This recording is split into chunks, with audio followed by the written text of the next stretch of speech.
नमस्कार मित्रांनो.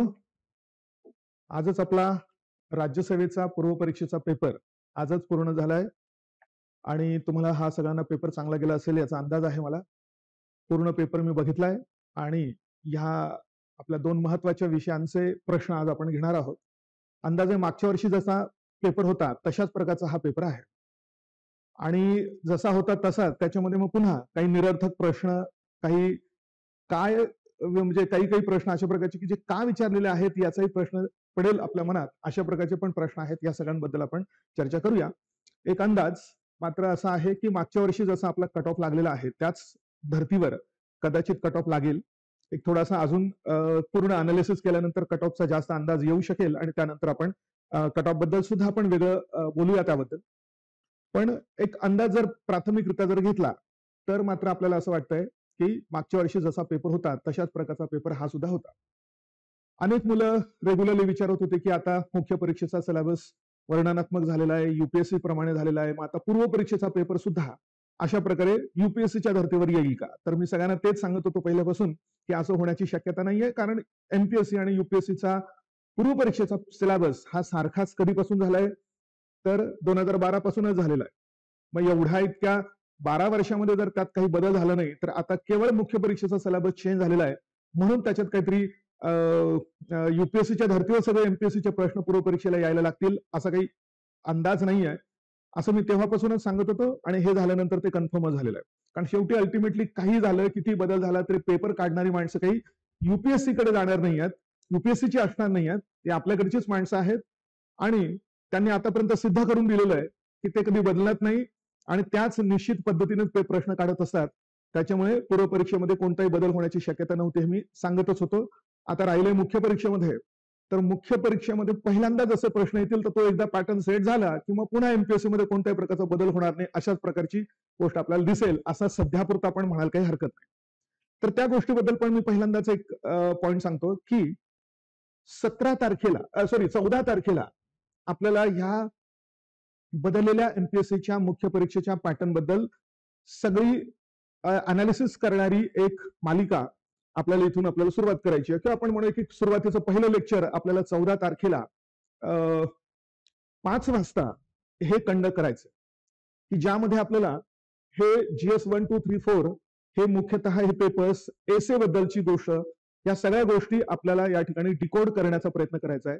कारण बऱ्याचशा मुलांची नेहमीची मागणी आहे बऱ्याच दिवसांपासूनची की नक्की आम्हाला या सिलेबस बद्दल विशेष काही माहिती नाही, तर नक्की ॲटलिस्ट सिलेबस काय आहे आणि तो डिकोड जर केला आणि क्वेश्चन पॅटर्न जो आहे तो जर आम्हाला सांगितलं, कळलं, तर आम्हाला थोडासा अंदाज येऊ शकेल. कारण बरेचसे मुलं असे आहेत की ज्यांना विशेषतः गेल्या 3-4 वर्षापासून अभ्यास करणारे, की ज्यांना मुख्य परीक्षेचा विशेष काही अभ्यास झालेला नाहीये, पण पूर्व परीक्षा मात्र चांगली जाते आणि त्यामुळे मुख्य परीक्षेचं काय करायचं याचा अंदाज नसल्यामुळे काही जणांची ही पहिल्यापासूनची मागणी होती. तर आपण 14 तारखेला हे सगळं लेक्चर आपण कंडक्ट करणार आहोत. तर तुम्ही निश्चित ह्या लेक्चरला या आणि तुमचे जे काही डाऊट्स असतील त्या सगळ्या गोष्टींवर आपण त्या क्लिअर करण्याचा प्रयत्न सुद्धा करूया.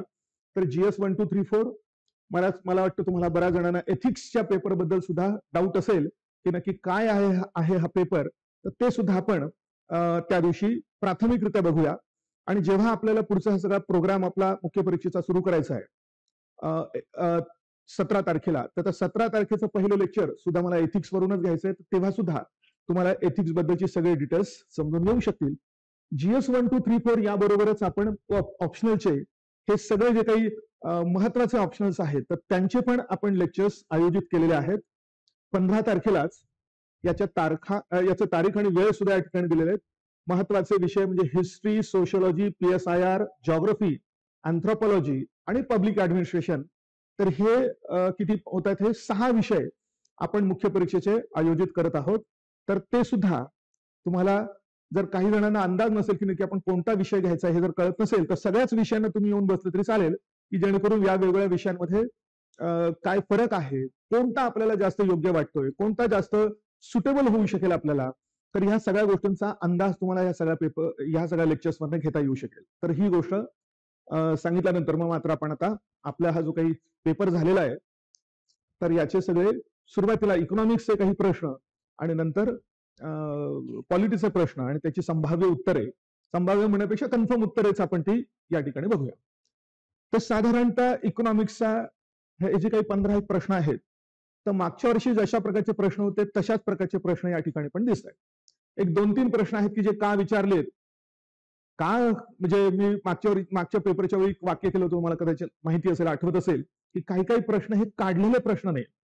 म्हणजे एखाद्या व्यक्तीने मन लावून कोणता प्रश्न काढला पाहिजे असा विचार न करता काढलेले प्रश्न नाही, तर हे डायरेक्ट उचललेले प्रश्न आहेत. तर कुठून तरी काहीतरी सोर्स बघायचा, तो प्रश्न काढून टाकायचा.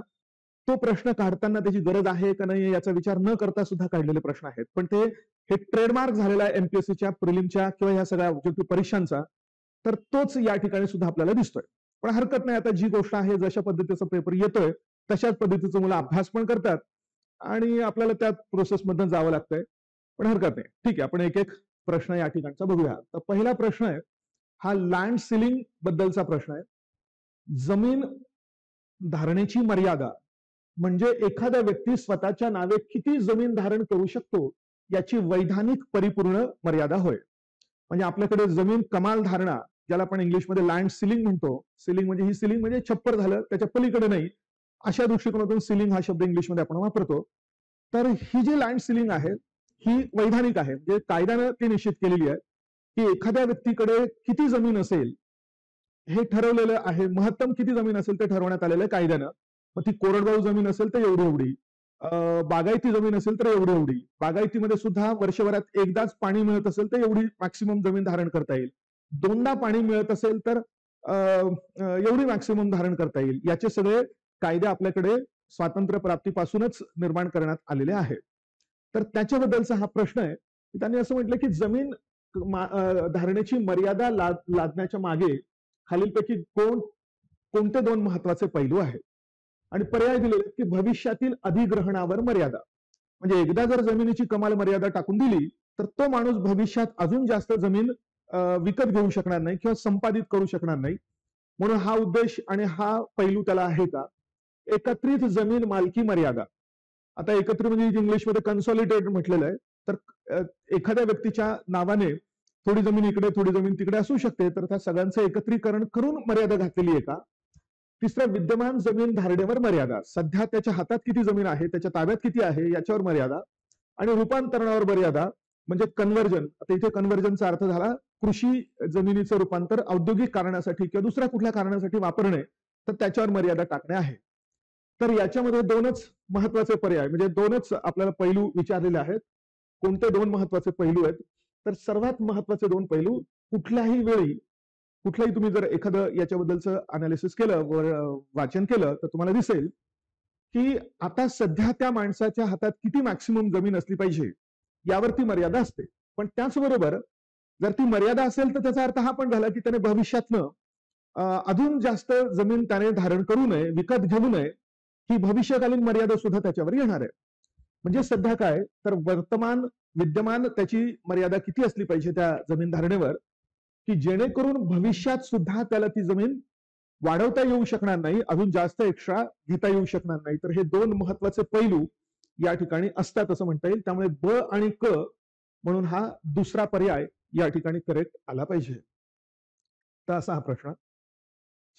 37वा प्रश्न मी इंग्लिश मधला प्रश्न वाचतो बघा, कारण तो पटकन समजेल तुम्हाला. जीडीआय सगळ्यांना माहिती आहे.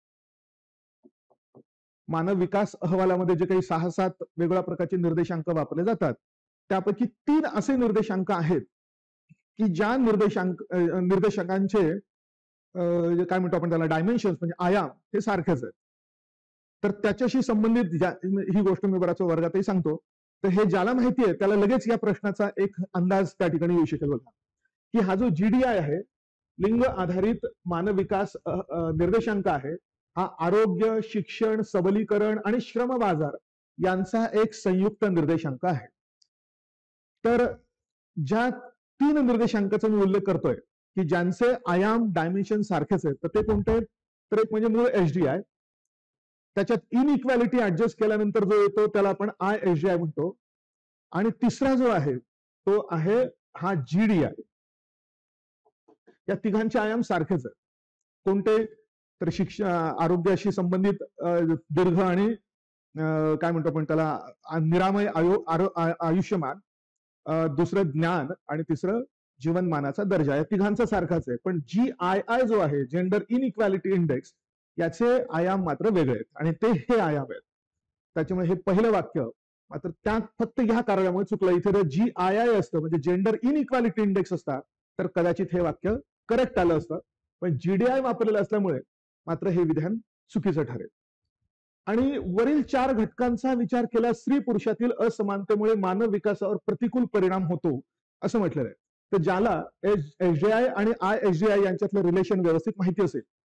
आता एक लक्षात घ्या, इथे 4 घटकांच्या वरून तुमचं कन्फ्युजन होऊ शकेल, पण एक गोष्ट लक्षात घ्या की SJI मध्ये 3 निर्देशांक ते 3 निर्देशके आहेत आणि दुसरं जे निर्देशक आहे ज्ञान नावाचं, ते मोजण्यासाठी अजून त्याचे 2 उपनिर्देशके आहेत. एक म्हणजे सरासरी शालेय वर्ष आणि अपेक्षित शालेय वर्ष, म्हणजे टोटल झाले तर 4 येतात. म्हणून इथे 4चा आपण SJI साठी आणि ISJIच्या दृष्टिकोनातून विचार केला तर ते करेक्ट येऊ शकेल. तर तुम्हाला हे जर माहिती असेल या दोघांमधलं रिलेशन की SJI ची व्हॅल्यू पेक्षा ISJI ची व्हॅल्यू नेहमी कमीच असण्याची शक्यता असते, कारण असमानता कुठल्याही देशामध्ये असतेच. त्यामुळे मग तो SJI असो किंवा GDI असो, या दोन्ही गोष्टींना मात्र ते सारखंच लागू होईल. म्हणून समजा इथे जर समजा GDI च्या ऐवजी GII असता तर हे विधान करेक्ट आलं असतं. पण आता समजा GDI साठी जे काही हे लावले जातात 3 निर्देशांक आपण घेतो आणि उप घेतले की 4 घेतो, त्यांच्याच बाबतीत हे विधान करेक्ट आहे की त्याच्या संदर्भात जर बघायचं म्हटलं तर तुम्हाला लक्षात येईल की या 4 घटकांचा विचार केला तर स्त्री पुरुष यांच्यातल्या असमानतेमुळे SJI ची व्हॅल्यू कमी होते असा त्याचा अर्थ काढलेला आहे. असं विधान थोडंसं वापरलंय. कारण तुम्हाला आठवत असेल, वाचलं असेल तुम्ही की GDI ची व्हॅल्यू काढताना आपण महिलांचा SJI काढतो आणि पुरुषांचा SJI काढतो आणि दोघांचा भागाकार करतो. आणि हा भागाकार जर 1 आला तर दोघांची समानता म्हणजे लिंग समानता 100% आहे असा त्याचा अर्थ होईल. पण जर तो 1 पेक्षा कमी आला तर महिलांचा विकास हा पुरुषांच्या विकासापेक्षा कमी आहे असा त्याचा अर्थ निघेल. त्यामुळे या घटकांचा एकत्रित विचार केला तर स्त्री पुरुषांमधली समानतेमुळे मानव विकासावर प्रतिकूल परिणाम होतो. म्हणजे थोडक्यात महिलांच्या मानव विकासावर प्रतिकूल परिणाम होतो. म्हणजे पुन्हा अजून महिलांचा विकास कमी होतो पुरुषांच्या तुलनेत किंवा कमी झालेला आहे संबंधित देशात असा त्याचा अर्थ होतो. हे विधान त्यामुळे आपल्याला करेक्ट मानावं लागेल. त्यामुळे पहिलं विधान चुकलंय, दुसरं विधान बरोबर आहे. त्यामुळे फक्त ब बरोबर हे उत्तर या ठिकाणी आलं पाहिजे. त्यानंतर 38वा प्रश्न बघा. सी आहे हे आपलं सिरीज. 26 जून 1975 रोजी जाहीर केलेल्या 20 कलमी कार्यक्रमाचा मुख्य हेतू खालीलपैकी काय होता? तुम्ही जर आपलं पुस्तक बघितलं तर दारिद्र्य आणि रोजगाराचे कार्यक्रमाचं जे चॅप्टर आहे त्या चॅप्टरमध्ये जर तुम्ही बघितलं तर 20 कलमी कार्यक्रमाच्या पहिल्या पॅराग्राफमध्येच हे दोन्ही उद्दिष्ट या ठिकाणी दिलेली आहेत की राहणीमानाच्या दर्जात सुधारणा करणे आणि त्याचाच भाग म्हणून दारिद्र्य रेषेखालील लोकांना सहाय्य करणे किंवा दारिद्र्य निर्मूलन. त्यामुळे हे 2 प्रमुख उद्दिष्ट होती. पण अदरवाईज त्याच्यात 20 पॉइंट्स होते. 20 वेगळ्या गोष्टींसाठी तो कार्यक्रम राबवायचा होता. पण या 20 पॉइंटचा सगळ्यात प्रमुख उद्देश म्हणजे हे 2 गोष्टी होती की लोकांच्या राहणीमानाचा दर्जा सुधारणे आणि दारिद्र्य रेषेखालील लोकांना त्यांची संख्या कमी करणे म्हणजे त्यांना सहाय्य करणे. त्यामुळे हे दोन्हीही उत्तर या ठिकाणी बरोबर आहे. अ आणि ब हे दोन्ही बरोबर, हे त्याचं उत्तर आलं पाहिजे. त्यानंतर हा सुद्धा तुम्ही जर आपल्या पुस्तकातला कृषीचा चॅप्टर बघितला तर त्याच्यात अन्न सुरक्षा कायद्याबद्दल सगळी माहिती दिलेली आहे. पण बघा आता हे प्रश्न मी जे म्हटलं सुरुवातीला की काढत नाहीत आणि उचलतात कुठून तरी, ते याच्यावरून हे लक्षात येईल हे काही विधेयक नाही राहिलं. आता या विधेयकाचा कायदा होऊन आता 12 वर्ष झाली. 2013 ला विधेयक आलं, त्याच वर्षी ते पास झालं, विधेयकाचा कायदा आला.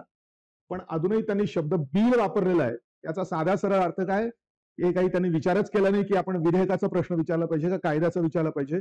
कधीतरी त्यावेळेच्या बिलाशी संबंधित असलेला कुठला तरी प्रश्न काढला आणि तो डायरेक्ट या ठिकाणी टाकून दिला असा अर्थ त्या ठिकाणी होतोय. तर काय त्याचं उत्तर आहे आणि एकदमच कॉमन, एकदमच वरवर प्रश्न त्या ठिकाणी त्यांनी विचारलेला आहे. हे सगळ्यांना माहिती आहे की ह्या कायद्याअंतर्गत, अन्न सुरक्षा कायद्याअंतर्गत लोकांना अनुदानित दराने अन्नधान्य उपलब्ध करून देण्याची तरतूद आहे. तर किती लोकांना, याचा हा पहिला मुद्दा आहे. तर शहरी भागातल्या 50%, ग्रामीण भागातल्या 75% लोकांना सबसिडाईज रेटने अन्नधान्य उपलब्ध करून देणे हे त्याचं पहिलं उद्दिष्ट आहे. आणि आता सबसिडाईज रेट किती लागू होईल तर 3 रुपये किलो तांदूळ, 1 रुपया किलोने भरड धान्य आणि 2 रुपया किलो या दराने गहू. तर हे पण करेक्ट आहे. दोन्ही विधानं या ठिकाणी करेक्ट आहे. म्हणजे ह्या कायद्याचा सगळ्यात मूळ ऍटलीस्ट पुढचं काही नाही लक्षात राहिलं तरी ऍटलीस्ट हे तुम्हाला लक्षात राहिलं पाहिजे. कोविडच्या दरम्यान ह्याच गोष्टीचं रूपांतर त्या गरीब कल्याण योजनेमध्ये झालं होतं. कोविड संपल्यानंतर त्यांनी पुढच्या 5 वर्षांसाठी जी योजना पुढे ढकललेली आहे आणि देशातल्या साधारणतः 80% लोकांना ह्या दराने अन्नधान्य उपलब्ध करून देण्याची तरतूद आता सध्या जी केलेली आहे तर ती सुद्धा ह्याच मूळ कायद्यावरून ती आलेली आहे. तर हे दोन्ही या ठिकाणी बरोबर आहे. अ आणि ब दोन्ही बरोबर. हा तर सगळ्यांना कॉमनली माहिती असलेला प्रश्न आहे. शाश्वत विकास ही संकल्पना डॅश मध्ये सादर केलेल्या जागतिक संवर्धन धोरणात प्रथम जाहीर करण्यात आली. तर 1980 साली मात्र तो वर्ल्ड कॉन्झर्वेशन रिपोर्ट जाहीर करण्यात आला होता. स्ट्रॅटेजी जाहीर करण्यात आली होती आणि त्याच्यात पहिल्यांदा इवा बेल्फोर आणि वेक जॅक्सन यांनी ही पहिल्यांदा शाश्वत विकास नावाची संज्ञा पहिल्यांदा वापरली असं पण म्हणतो. 1920 मध्ये जाहीर करण्यात आलेला शाश्वत विकास लक्ष्य म्हणजे SDG इंडेक्स मध्ये भारताचा क्रमांक किती होता? आज आपण 25 मध्ये आहोत. 24चा रिपोर्ट आपल्याकडे उपलब्ध आहे. त्याने 20 मधला प्रश्न विचारायचं ठरवलं. याचा अर्थ पण पुन्हा लक्षात येईल की काढणाऱ्याने विचारच केला नाही की त्याच्या नंतर अजून 4 आपल्याकडे SDG रिपोर्ट्स आहेत म्हणून. पण 20 मध्ये जर आता बघायला गेलं तर ज्याला पाठ असेल पूर्वीचे आकडे तर त्यालाच हा प्रश्न येऊ शकेल. तर 2020 मध्ये भारताचा क्रमांक हा 117वा क्रमांक होता असं दिसतंय. पुन्हा अजून SDG इंडेक्स विचारलेला आहे. SDG इंडिया इंडेक्स नाही विचारलेला. कारण SDG इंडिया इंडेक्स 2020 नाही तर 2020-21 या एका म्हणजे 2 वर्षांचा मिळून एकच सिंगल निर्देशांक आणि रिपोर्ट त्यावेळी तयार करण्यात आलेले होते. नंतर फक्त उत्पादनात होणारी वाढ म्हणजे आर्थिक वृद्धी होय हे विधान कुणाचं असा प्रश्न विचारलाय. आता उत्पादनात होणारी वाढ म्हणजे आर्थिक वृद्धी हे असंख्य लोकांनी म्हटलेलं आहे. अनेक लोकांनी म्हटलेलं आहे. आपण सुद्धा आर्थिक वृद्धीचा तोच अर्थ सांगत असतो. पण त्यांनी हे 4 माणसांची नावं दिली आणि एक आपल्याला निवडायला सांगितलंय. तर आता हे काही कोणाला येण्याची शक्यता किंवा माहिती असण्याची शक्यता फार रेअर आहे आणि जनरली आपण याचा अभ्यास करत सुद्धा नाही. आपण आर्थिक विकास म्हणजे काय वगैरे अशा एवढ्या फक्त गोष्टी बघतो. तर मागच्या 1-2 वर्षापासून यांना कुठल्या इकॉनॉमिस्टने काय विचारलेलं आहे, काय म्हटलेलं आहे याच्यावर प्रश्न विचारण्याची सवय आहे. तर आता याच्याबद्दलचे डिटेल्स एवढंच आहेत की हा पहिला काही अर्थतज्ञांपैकी एक व्यक्ती होता की ज्याने आर्थिक वृद्धी आणि आर्थिक विकास हे 2 वेगळ्या संकल्पना आहे असं पहिल्यांदा सांगायला सुरुवात केली होती. तर त्याने पहिल्यांदा असं म्हटलं होतं की आर्थिक वृद्धीमध्ये आपण फक्त उत्पादनात होणारी वाढ आपण गृहीत धरली पाहिजे. अशा सुरुवातीला सांगणाऱ्या काही माणसांपैकी एक होता. तर तो हा Kindle Berger Charles Kindle Berger हा त्याचं काय म्हणतात तर तो व्यक्ती होता. म्हणून आपल्याला हे 2 हे उत्तर या ठिकाणी करेक्ट येईल. पण हे तुम्हाला माहिती असेल तरच येणार आहे. ऍटलिस्ट तुम्ही थोडंसं एलिमिनेशन करायचं म्हटलं तर गोरवाला हे तुम्ही एलिमिनेट करू शकता. कारण अशा प्रकारच्या संकल्पना काही भारतातून उदयास आलेल्या नाही आहेत. त्यामुळे तुम्ही बाकीच्यांमध्ये काही असेल असं वाटण्याची शक्यता आहे. पण ठीक आहे, असे काही प्रश्न असण्याची शक्यता असतेच. त्यानंतर 43 भारतीय अर्थव्यवस्थेबद्दल खालील विधाने विचारात घेऊन योग्य पर्याय निवडा. जागतिकीकरणानंतर म्हणजे 1991 नंतर भारतीय अर्थव्यवस्थेतील बदल लक्षात घेता ट्रिकल डाऊन थिअरी भारतीय अर्थव्यवस्थेला तंतोतंत लागू होते. पहिलं विधान. आणि जागतिकीकरणानंतर विशेषतः 2005 पासून भारताने गाठलेला उच्च विकास दर ट्रिकल डाऊन थिअरीवर प्रश्नचिन्ह उपस्थित करतो. तर सगळ्यांना ट्रिकल डाऊन थिअरी माहिती आहे. आपण वर्गात सुद्धा त्याचा अर्थ बघतो की झिरपत जाण्याचा सिद्धांत. या सिद्धांताचं मूळ काय आहे की भारत सरकारने प्रयत्न करून आर्थिक वृद्धी घडून आणायची आणि अशी अपेक्षा करायची की ही आर्थिक वृद्धी आपोआप शेवटच्या व्यक्तीपर्यंत झिरपत जाईल, शेवटच्या व्यक्तींपर्यंत ती पोहोचत जाईल, अशा प्रकारे अपेक्षा त्या थिअरीमध्ये करण्यात आलेली. तर मग ती झालेली आहे. म्हणजे थोडक्यात ही जी काही प्रचंड वृद्धी आपल्याकडे होत आहे आता अलीकडे तर जास्त वेगाने होत गेली. तर ही वृद्धी आणि त्या वृद्धीची फळं, त्याचे बेनिफिट्स, त्याचे लाभ हे सगळ्या लोकांपर्यंत पोहोचलेले आहेत का या दृष्टिकोनातून तुम्हाला विचार करायला लागेल. जर ते पोहोचले असते तर आपल्या देशातली आर्थिक विषमता ही एवढी राहिलीच नसती. रेग्युलरली आपण पेपरमध्ये वाचतो की आर्थिक विषमता एवढ्या एवढ्या प्रमाणात आहे, इतक्या प्रमाणात संपत्तीचं कॉन्सन्ट्रेशन झालेलं आहे. म्हणजे त्याचा अर्थ काय, ट्रिकल डाऊन थिअरी ही भारताच्या बाबतीत यशस्वी झालेली नाही असा त्याचा अर्थ होतोय. त्यामुळे हे विधान काही आपल्याला करेक्ट मानता येणार नाही.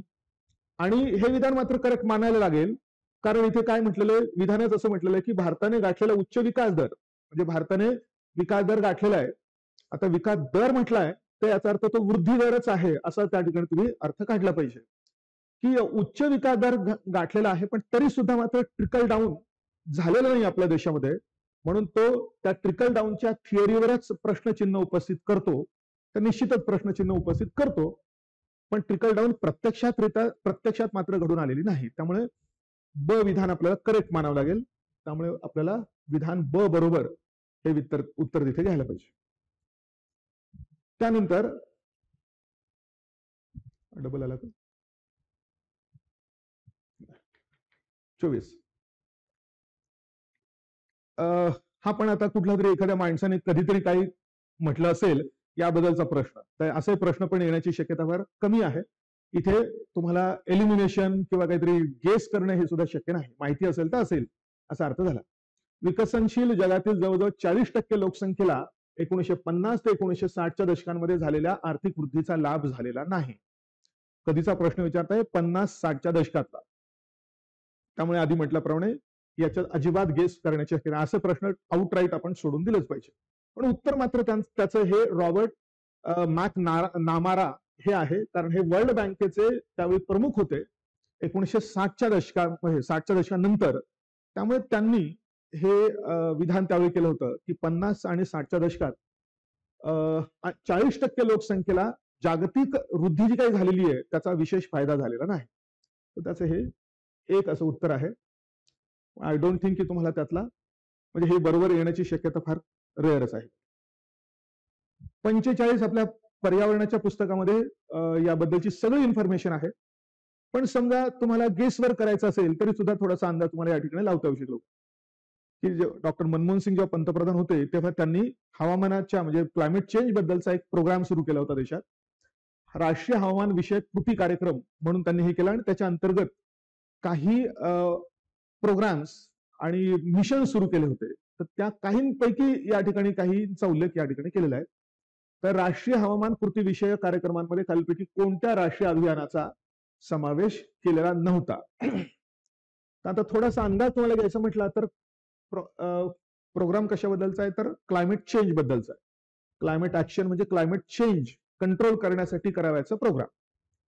आणि आता याच्यापैकी कोणत्या गोष्टी क्लायमेट चेंजशी संबंधित असू शकतात याचा अंदाज घेतला तरी सुद्धा तुम्हाला याच्या उत्तरापर्यंत येता येईल आणि सहज येता येईल. तर लगेच लक्षात येईल की सौर याचा मोठा समावेश आहे. शाश्वत वस्ती स्थान अभियान म्हणजे सस्टेनेबल हॅबिटॅट, त्याचाही पर्यावरणाशी जवळचा संबंध झाला. वॉटर जल त्याचाही संबंध झाला. पण आरोग्याचा मात्र लगेच काही एवढा इमिजिएटली संबंध त्या ठिकाणी नाही. आरोग्याचा अभियान हे उलट आरोग्यावर होणाऱ्या परिणामांना कंट्रोल करण्यासाठी असू शकतात, पण तो काही क्लायमेट चेंजचा भाग येऊ शकत नाही, होऊ शकत नाही. म्हणून माहिती नसलं तरी सुद्धा तुम्ही या उत्तरापर्यंत येऊ शकता असा हा प्रश्न होता. 46 भारताच्या स्वातंत्र्याच्या 7 दशकानंतरही अस्तित्वात असलेल्या दारिद्र्याची खालीलपैकी कोणती कारणे आहेत? तर अर्थव्यवस्था मोठ्या प्रमाणात कृषी क्षेत्रावर अवलंबून आहे, हे करेक्ट झालं. उत्पादन क्षेत्रातील रोजगार संधीची कमतरता आहे, म्हणजे मॅन्युफॅक्चरिंग सेक्टरमध्ये, इंडस्ट्री सेक्टरमध्ये रोजगाराच्या नव्या संधी फार काही निर्माण होत नाही. विकसित देशांच्या तुलनेत शेती विकासाचा अधिक दर आहे आपल्याकडे, हे तर सरळ सरळ चूक आहे. विकासाचा दर उलट आपल्याकडे कमी आहे. आणि तिनं दिलेली विधानं पहिली 2 बरोबर आहेत, त्यामुळे अ आणि ब बरोबर. तर हे दुसरं विधान इथे करेक्ट आलं पाहिजे. 47 आपल्या HRDच्या पुस्तकात यातले काही प्रश्नांची उत्तर आहेत बघा. हा ICDS नावाचा एक प्रोग्राम आहे, 1975 साली सुरू झालेला. Integrated child development services, integrated child development scheme नाही तर सर्व्हिसेस. ही अंगणवाड्यांच्या माध्यमातून काही लाभार्थ्यांना काही महत्वाच्या सेवा दिल्या जातात. महत्वाचे कोण लाभार्थी आहेत या कार्यक्रमांतर्गत? 2 आहेत. एक म्हणजे गर्भवती आणि स्तनदा माता, आणि दुसरे म्हणजे 6 पेक्षा कमी वयाचे बालक. 6 पेक्षा कमी वयाचे बालक. तर या 2 प्रकारच्या लाभार्थ्यांना काही 6 वेगळ्या प्रकारच्या सेवा अंगणवाड्यांच्या माध्यमातून या कार्यक्रमांतर्गत दिल्या जातात. मग काय सेवा दिल्या जात असतील तर लगेच लक्षात येईल आपल्याला की मातांना कोणत्या महत्वाच्या गोष्टीची सेवा आवश्यक असेल तर त्यांना लसीकरण आणि त्यांना पोषक आहार उपलब्ध करून देणे, महत्वाच्या लसी देणे आणि टिटनस वगैरे सारख्या आणि पोषक आहार देणे, काही टॅबलेट्स देणे, फॉर एक्झाम्पल फोलिक ऍसिडच्या टॅबलेट देणे. आणि बालकांना 6 पेक्षा कमी तर त्यांना सुद्धा पोषक आहार देणे, त्यांच्या पूर्ण जन्मापासून तर 6 वर्षापर्यंतचा जो काही इम्युनायझेशनचा प्रोग्राम आहे त्याची पूर्तता करणे आणि 3 ते 6 वयोगटात जे काही बालक येतात त्यांना प्री प्रायमरी एज्युकेशन म्हणजे पहिलीला जाण्याच्या आधीचं एज्युकेशन त्यांना उपलब्ध करून देणे. एवढ्या वेगळ्या प्रकारच्या सेवा त्याच्यामध्ये दिल्या जातात. तर याच्यावरून आपल्याला लक्षात येऊ शकेल की काय याच्यात नसेल म्हणून. तर पूरक पोषक आहार दिला जातो, आरोग्याची तपासणी ही रेग्युलर ऍक्टिव्हिटी त्या ठिकाणी आहे. कामगारांना प्रशिक्षण असं काही प्रकार मात्र त्याच्यामध्ये नाही, कामगारांशी संबंधितच नाही मुळात तो. आणि स्त्री पुरुष असमानता टॅकल करणे हा पण त्याच ठिकाणचा उद्देश नाही, कारण ते पुरुषांना कुठल्याही प्रकारच्या सर्व्हिसेस दिल्या जात नाही. त्यामुळे अ आणि ब हेच या ठिकाणी उत्तर करेक्ट आलं पाहिजे, तिसरं उत्तर. त्यानंतर हे काही लोकसंख्येविषयी 3-4 प्रश्न होते मला त्याच्यात. 2011च्या जनगणनेनुसार 11 मध्ये देशातील एकूण शहरी लोकसंख्येपैकी 13% लोकसंख्या काही शहरांमध्ये मिळून राहत होती. एकूण शहरी लोकसंख्येपैकी 13%. तर त्यात कोणती? मग ही 4 प्रमुख शहर आहेत आपल्याकडे, तर ती 4च्या 4 होती का? तर 4च्या 4 नव्हती, कारण आपल्याला माहिती आहे, कारण कदाचित तुम्हाला माहिती असेल की चेन्नई ही याच्यामध्ये 4थ्या क्रमांकाला नेहमी असते शहरीकरणाच्या बाबतीत. त्यामुळे या ठिकाणचं उत्तर हे मुंबई, कलकत्ता, दिल्ली म्हणजे अ, क आणि ड यांच्यामध्ये आहे. पण अर्थात हे पण तुम्हाला माहिती असेल तरच याचं उत्तर सॉल्व्ह करता येण्यासारखं आहे. त्यामुळे अ, क आणि ड कुठे येते? अ, क, ड. तर हे दुसरं उत्तर आहे. हा तर एकदम सिंपल प्रश्न होता. 11च्या जनगणनेनुसार भारताची लोकसंख्या जगाच्या किती?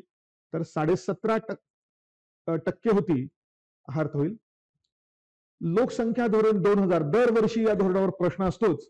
जरी या धोरणाची प्रासंगिकता जवळजवळ नष्ट झालेली असली तरी सुद्धा मात्र यावर प्रश्न विचारतातच. तर या संदर्भात कोणती विधाने बरोबर आहेत?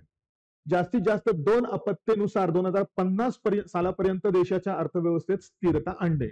तर 2050 नाही तर 2045 हे त्या धोरणाच्या मूळ जो काही डॉक्युमेंट आहे त्याच्यामध्ये 2045 दिलेलं आहे. काही काही ठिकाणी नंतर तुम्हाला 2050 पण झालेलं दिसेल.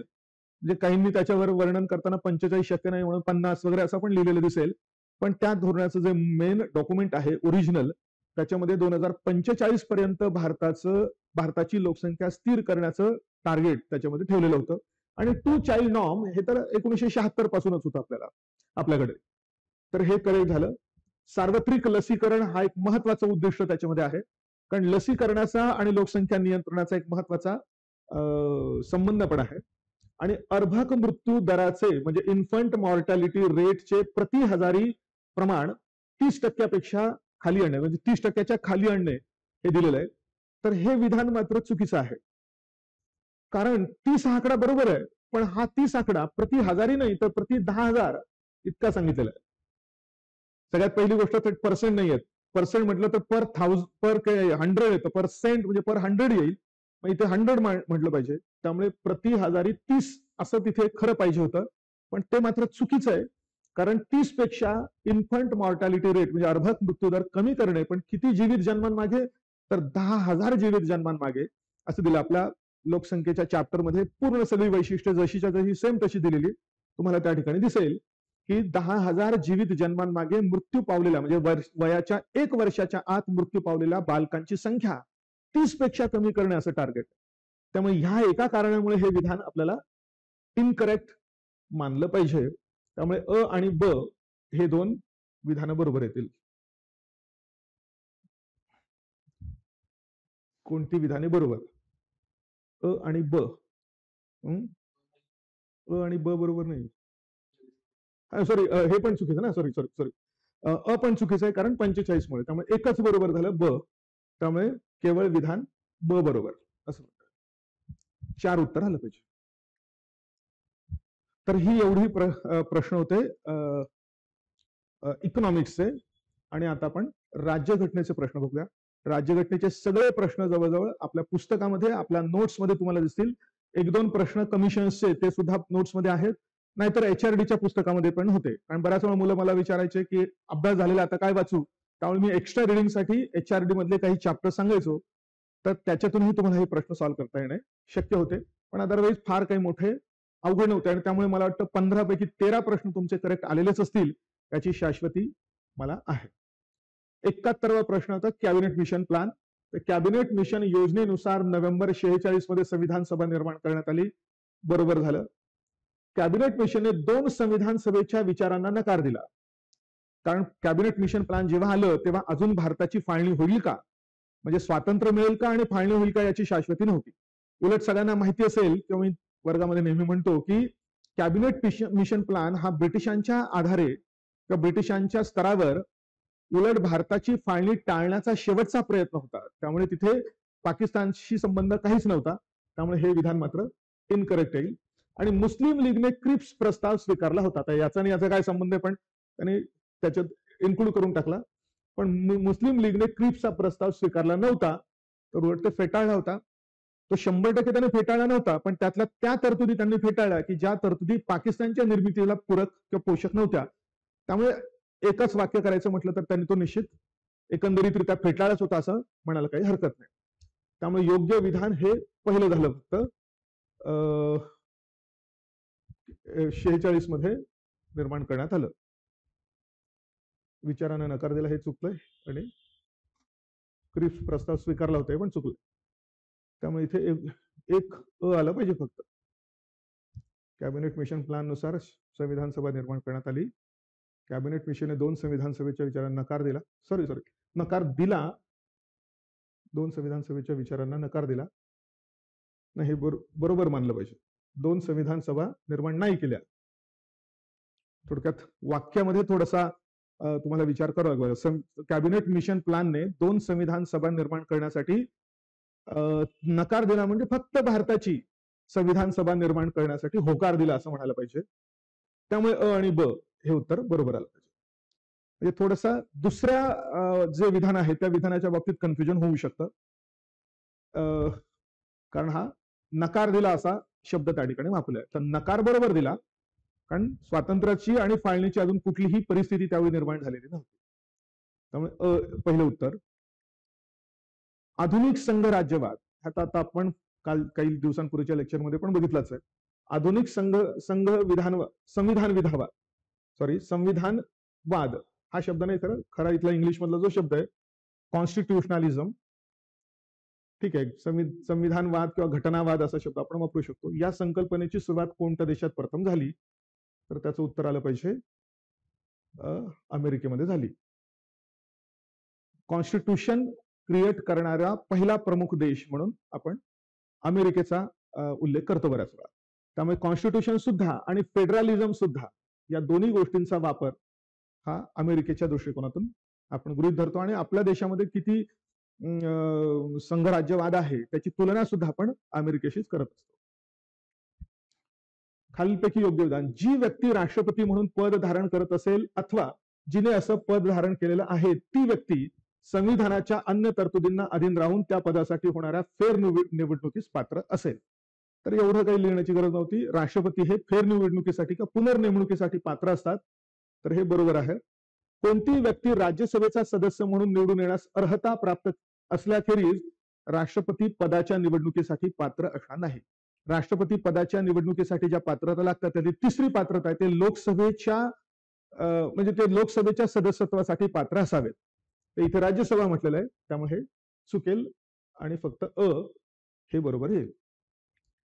74. कोणत्या घटना दुरुस्तीच्या अन्वये MPC मेट्रोपॉलिटन प्लॅनिंग कमिटी जिची तरतूद दिली आहे कलम 243 ZE मध्ये, ZD मध्ये आपल्याला माहिती आहे जिल्हा नियोजन समितीची तरतूद, ZE मध्ये मात्र मेट्रोपॉलिटन प्लॅनिंग कमिटीची तरतूद. आणि ह्या दोन्हीही घटना दुरुस्त्या झालेल्या आहेत 44व्या. 44व त्याचं उत्तर झालं. सुकाणू समिती अध्यक्षांची अयोग्य जोडी निवडा असा प्रश्न आहे. तर सुकाणू समिती हे बरोबर राजेंद्र प्रसाद. सल्लागार समिती, आता सल्लागार समिती एवढ्याच नावाची कोणतीही समिती नव्हती, त्याचं भलं मोठं नाव होतं आणि या सगळ्या समित्यांपैकी सगळ्यात मोठी समिती जी होती ती मूलभूत हक्क, अल्पसंख्याक, आदिवासी आणि वगळलेली राज्ये किंवा वगळलेली जी आदिवासी राज्य होती ती राज्ये या सगळ्यांच्या बाबतीत असलेली ऍडवायझरी कमिटी होती. त्याचे ओव्हरऑल जे हे होते काय म्हणूया अध्यक्ष तर ते वल्लभभाई पटेल. केंद्रीय संघ राज्य नाही तर या ठिकाणी खरं संघ अधिकार असा शब्द त्या मूळ समितीचा होता. तर संघ राज्य अधिकार समिती जेवी कृपलानी, मूलभूत हक्क उपसमिती जवाहरलाल नेहरू. तर केंद्राचे जे काही अधिकार असतील त्याचं काम दिलेलं होतं नेहरूंकडे आणि मूलभूत हक्काच्या उपसमितीचं काम दिलं होतं जेवी कृपलानीकडे. आणि आपल्याला बरोबर अयोग्य विचारलेलं आहे, त्यामुळे क आणि ड हे त्या ठिकाणी उत्तर आलेलं पाहिजे. ब आणि अ आणि ब नाही तर क आणि ड. 76 खालीलपैकी योग्य विधाने निवडा. उपराष्ट्रपती ज्या दिनांकाला आपले पद ग्रहण करतील त्या दिनांकापासून 5 वर्षाच्या अवधीपर्यंत पद धारण करतात. तर बरोबर आहे, पद ग्रहण केल्यापासून 5 वर्ष. उपराष्ट्रपती राष्ट्रपतींना संबोधून आपल्या पदाचा सहीनिशी लेखी राजीनामा देऊ शकतात. तेही बरोबर झालं. लोकसभेच्या त्यावेळच्या सर्व सदस्यांच्या बहुमताने पारित केलेल्या आणि राज्यसभेने संमत केलेल्या ठरावाद्वारे उपराष्ट्रपतींना पदावून दूर केलं जाईल. तो उपराष्ट्रपतींना पदावून दूर करायचं असेल तर सगळ्यांना ऍटलिस्ट एवढं तर माहिती असेल की प्रोसेस सुरू होते राज्यसभेतून. राज्यसभेतून प्रोसेस सुरू झाल्यामुळे राज्यसभेत तो ठराव मांडल्यानंतर तो त्या ठिकाणी प्रभावी बहुमताने पास व्हावा लागतो आणि लोकसभेमध्ये मात्र तो साध्या बहुमताने पास व्हावा लागतो. त्यामुळे हे विधान याकरता चूक आहे की इथे लोकसभेच्या जागी राज्यसभा पाहिजे होतं आणि राज्यसभेच्या जागी लोकसभा पाहिजे होतं, तर मग विधान करेक्ट आलं असतं. पण आता मात्र ते चूक आहे. म्हणून अ आणि ब बरोबर, अ आणि ब बरोबर म्हणजे 4 उत्तर हे त्याचं झालं. आता अँग्लो इंडियन समाजाचं सगळं नष्ट झालेलं आहे, तरी सुद्धा त्यांनी एवढा तो सुद्धा स्वातंत्र्याच्या वेळचा किंवा संविधान जेव्हा आली त्यावेळेचा हा प्रश्न विचारलाय. त्यामुळे का विचारला अजिबात रिलेव्हन्स राहिलेलं नाही या प्रश्नाचं तर. आणि कोणी फारसा अभ्यास केलेला असेल याची शक्यता पण फार कमीच वाटते. अँग्लो इंडियन समुदायासाठी खालीलपैकी कोणत्या तरतुदी अयोग्य आहेत. अनुच्छेद 335 हे राज्यांच्या विधानसभांमध्ये अँग्लो इंडियन समाजाला प्रतिनिधित्वाशी निगडीत आहे. लोकसभेमध्ये 331, राज्य आणि विधानसभांमध्ये 333. 333 नाही ते 335 म्हटलेलं आहे, त्यामुळे हे विधान चुकलं. त्यानंतर त्या मूळ घटनेमध्ये अशी तरतूद होती की अँग्लो इंडियन समाजासाठी त्यांच्या शिक्षणासाठी तरतूद केली जाईल आणि त्यासाठी त्यांना ग्रांट्स दिले जातील.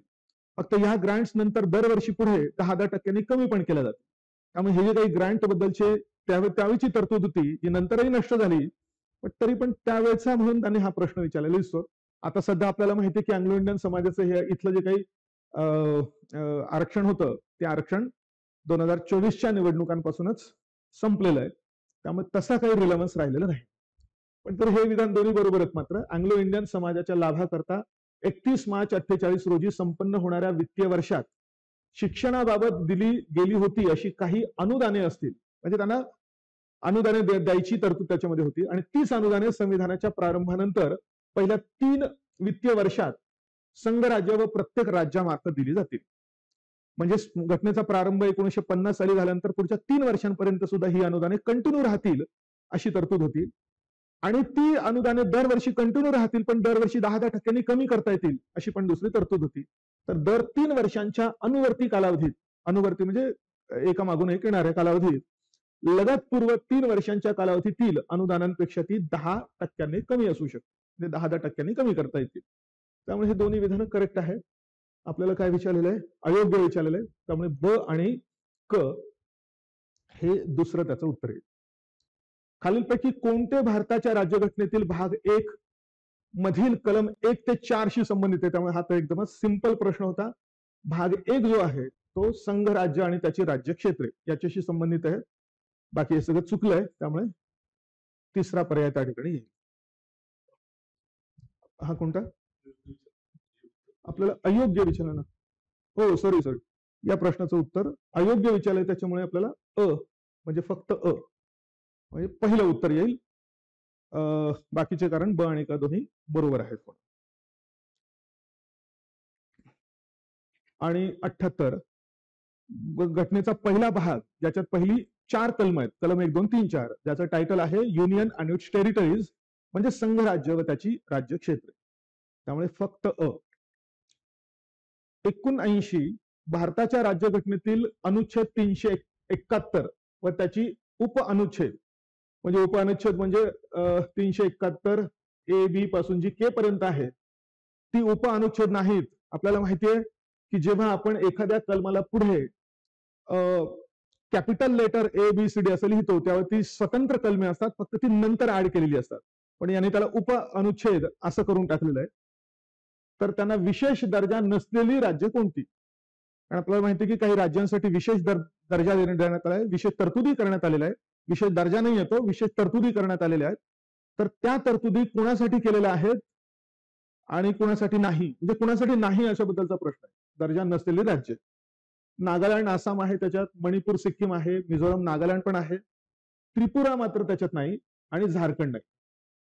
ऍटलीस्ट इथे तुम्हाला गेस वर्क करणंही शक्य होतं, कारण झारखंड त्या ठिकाणी येत नाही, कारण ही सगळी मोस्टली या सगळ्या तरतुदी या पूर्वोत्तर राज्यांशी संबंधित आहे आणि झारखंड हे पूर्व भारतातलं राज्य झालं, पूर्वोत्तर नाही. त्यामुळे अंदाजाने सुद्धा आपल्याला या ठिकाणी हा 4 उत्तर करता येऊ शकेल, तर त्रिपुरा आणि झारखंड. स्वातंत्र्यानंतरचा पहिला लोक अदालत कॅम्प 1982 साली कोणत्या राज्यात भरवण्यात आला?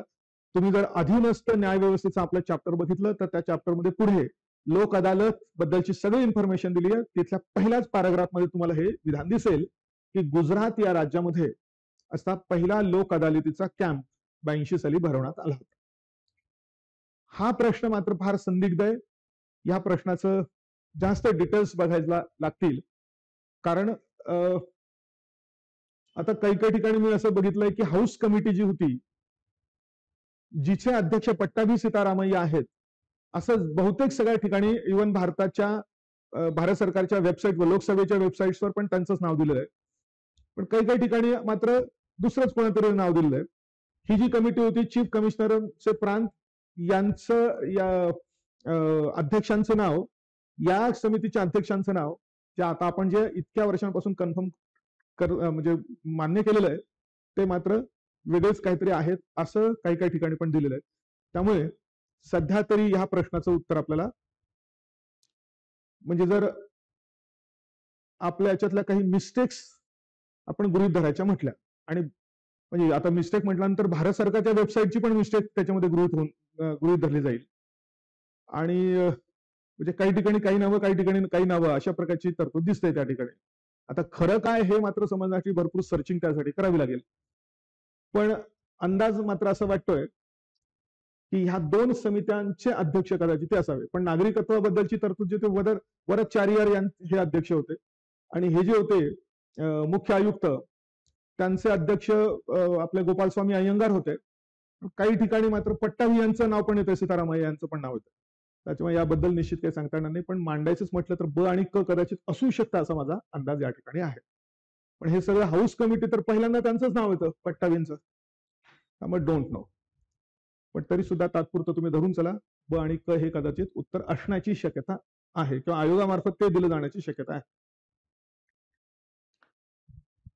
National commission for protection of child rights हे आपल्या मेन याच्या, मला वाटतं नोट्समध्ये शेवटी ज्या टेबल दिलेले आहेत त्याच्यामध्ये कदाचित असेल, नाहीतर HRDच्या पुस्तकामध्ये त्याचा उल्लेख आहे.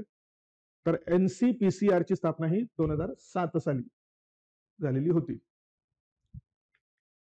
लैंगिक अत्याचार म्हणजे पॉक्सो कायदा हा 2012चा कायदा, प्रसिद्ध सगळ्यांना माहिती आहे. महिला आयोगाची स्थापना 1992 ची. त्यामुळे ह्या काही महत्वाच्या आयोगाने, एकाच पेपरमध्ये 3-3 आयोगाचे प्रश्न सहसा विचारले जात नाही, आणि 3-3 आयोगाचे प्रश्न त्यांनी विचारलेले आहेत, आणि स्थापनेच्या पलीकडे काहीच विचारलेलं नाही. खालीलपैकी कोणती कार्य 24 जानेवारी 1950 रोजी संविधान सभेने केली? राष्ट्रध्वजाचा स्वीकार केला का? नाही. राष्ट्रध्वजाचा स्वीकार त्याच्या आधीच, मला वाटतं 27 जुलै 1947 जुलैमध्येच तो झालेला होता.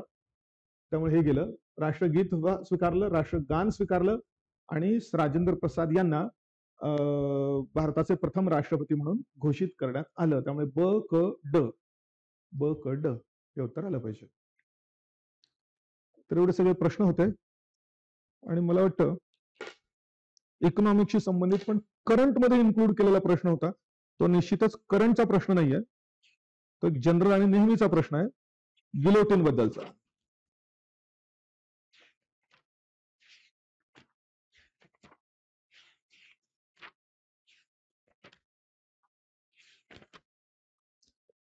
भारतीय अर्थसंकल्प प्रक्रियेत गिलोटिनचा अर्थ काय? इंग्लिश मधला प्रश्न होतो, what is the meaning of guillotine in the Indian budget process? Guillotine म्हणजे शिरच्छेद, आणि त्याचा अर्थ असा होतो की त्या अनुदानाच्या मागण्या पास करण्यासाठी एक निश्चित कालावधी दिलेला असतो, पण बऱ्याच वेळा त्या निश्चित कालावधीत एवढ्या सगळ्या 100 पेक्षा जास्त अनुदानाच्या मागण्यांवर चर्चा होऊन मतदान होणं जर शक्य नाही झालं, तर शेवटच्या दिवशी त्या एकाच वेळी चर्चेविना पास करून टाकलं जातं.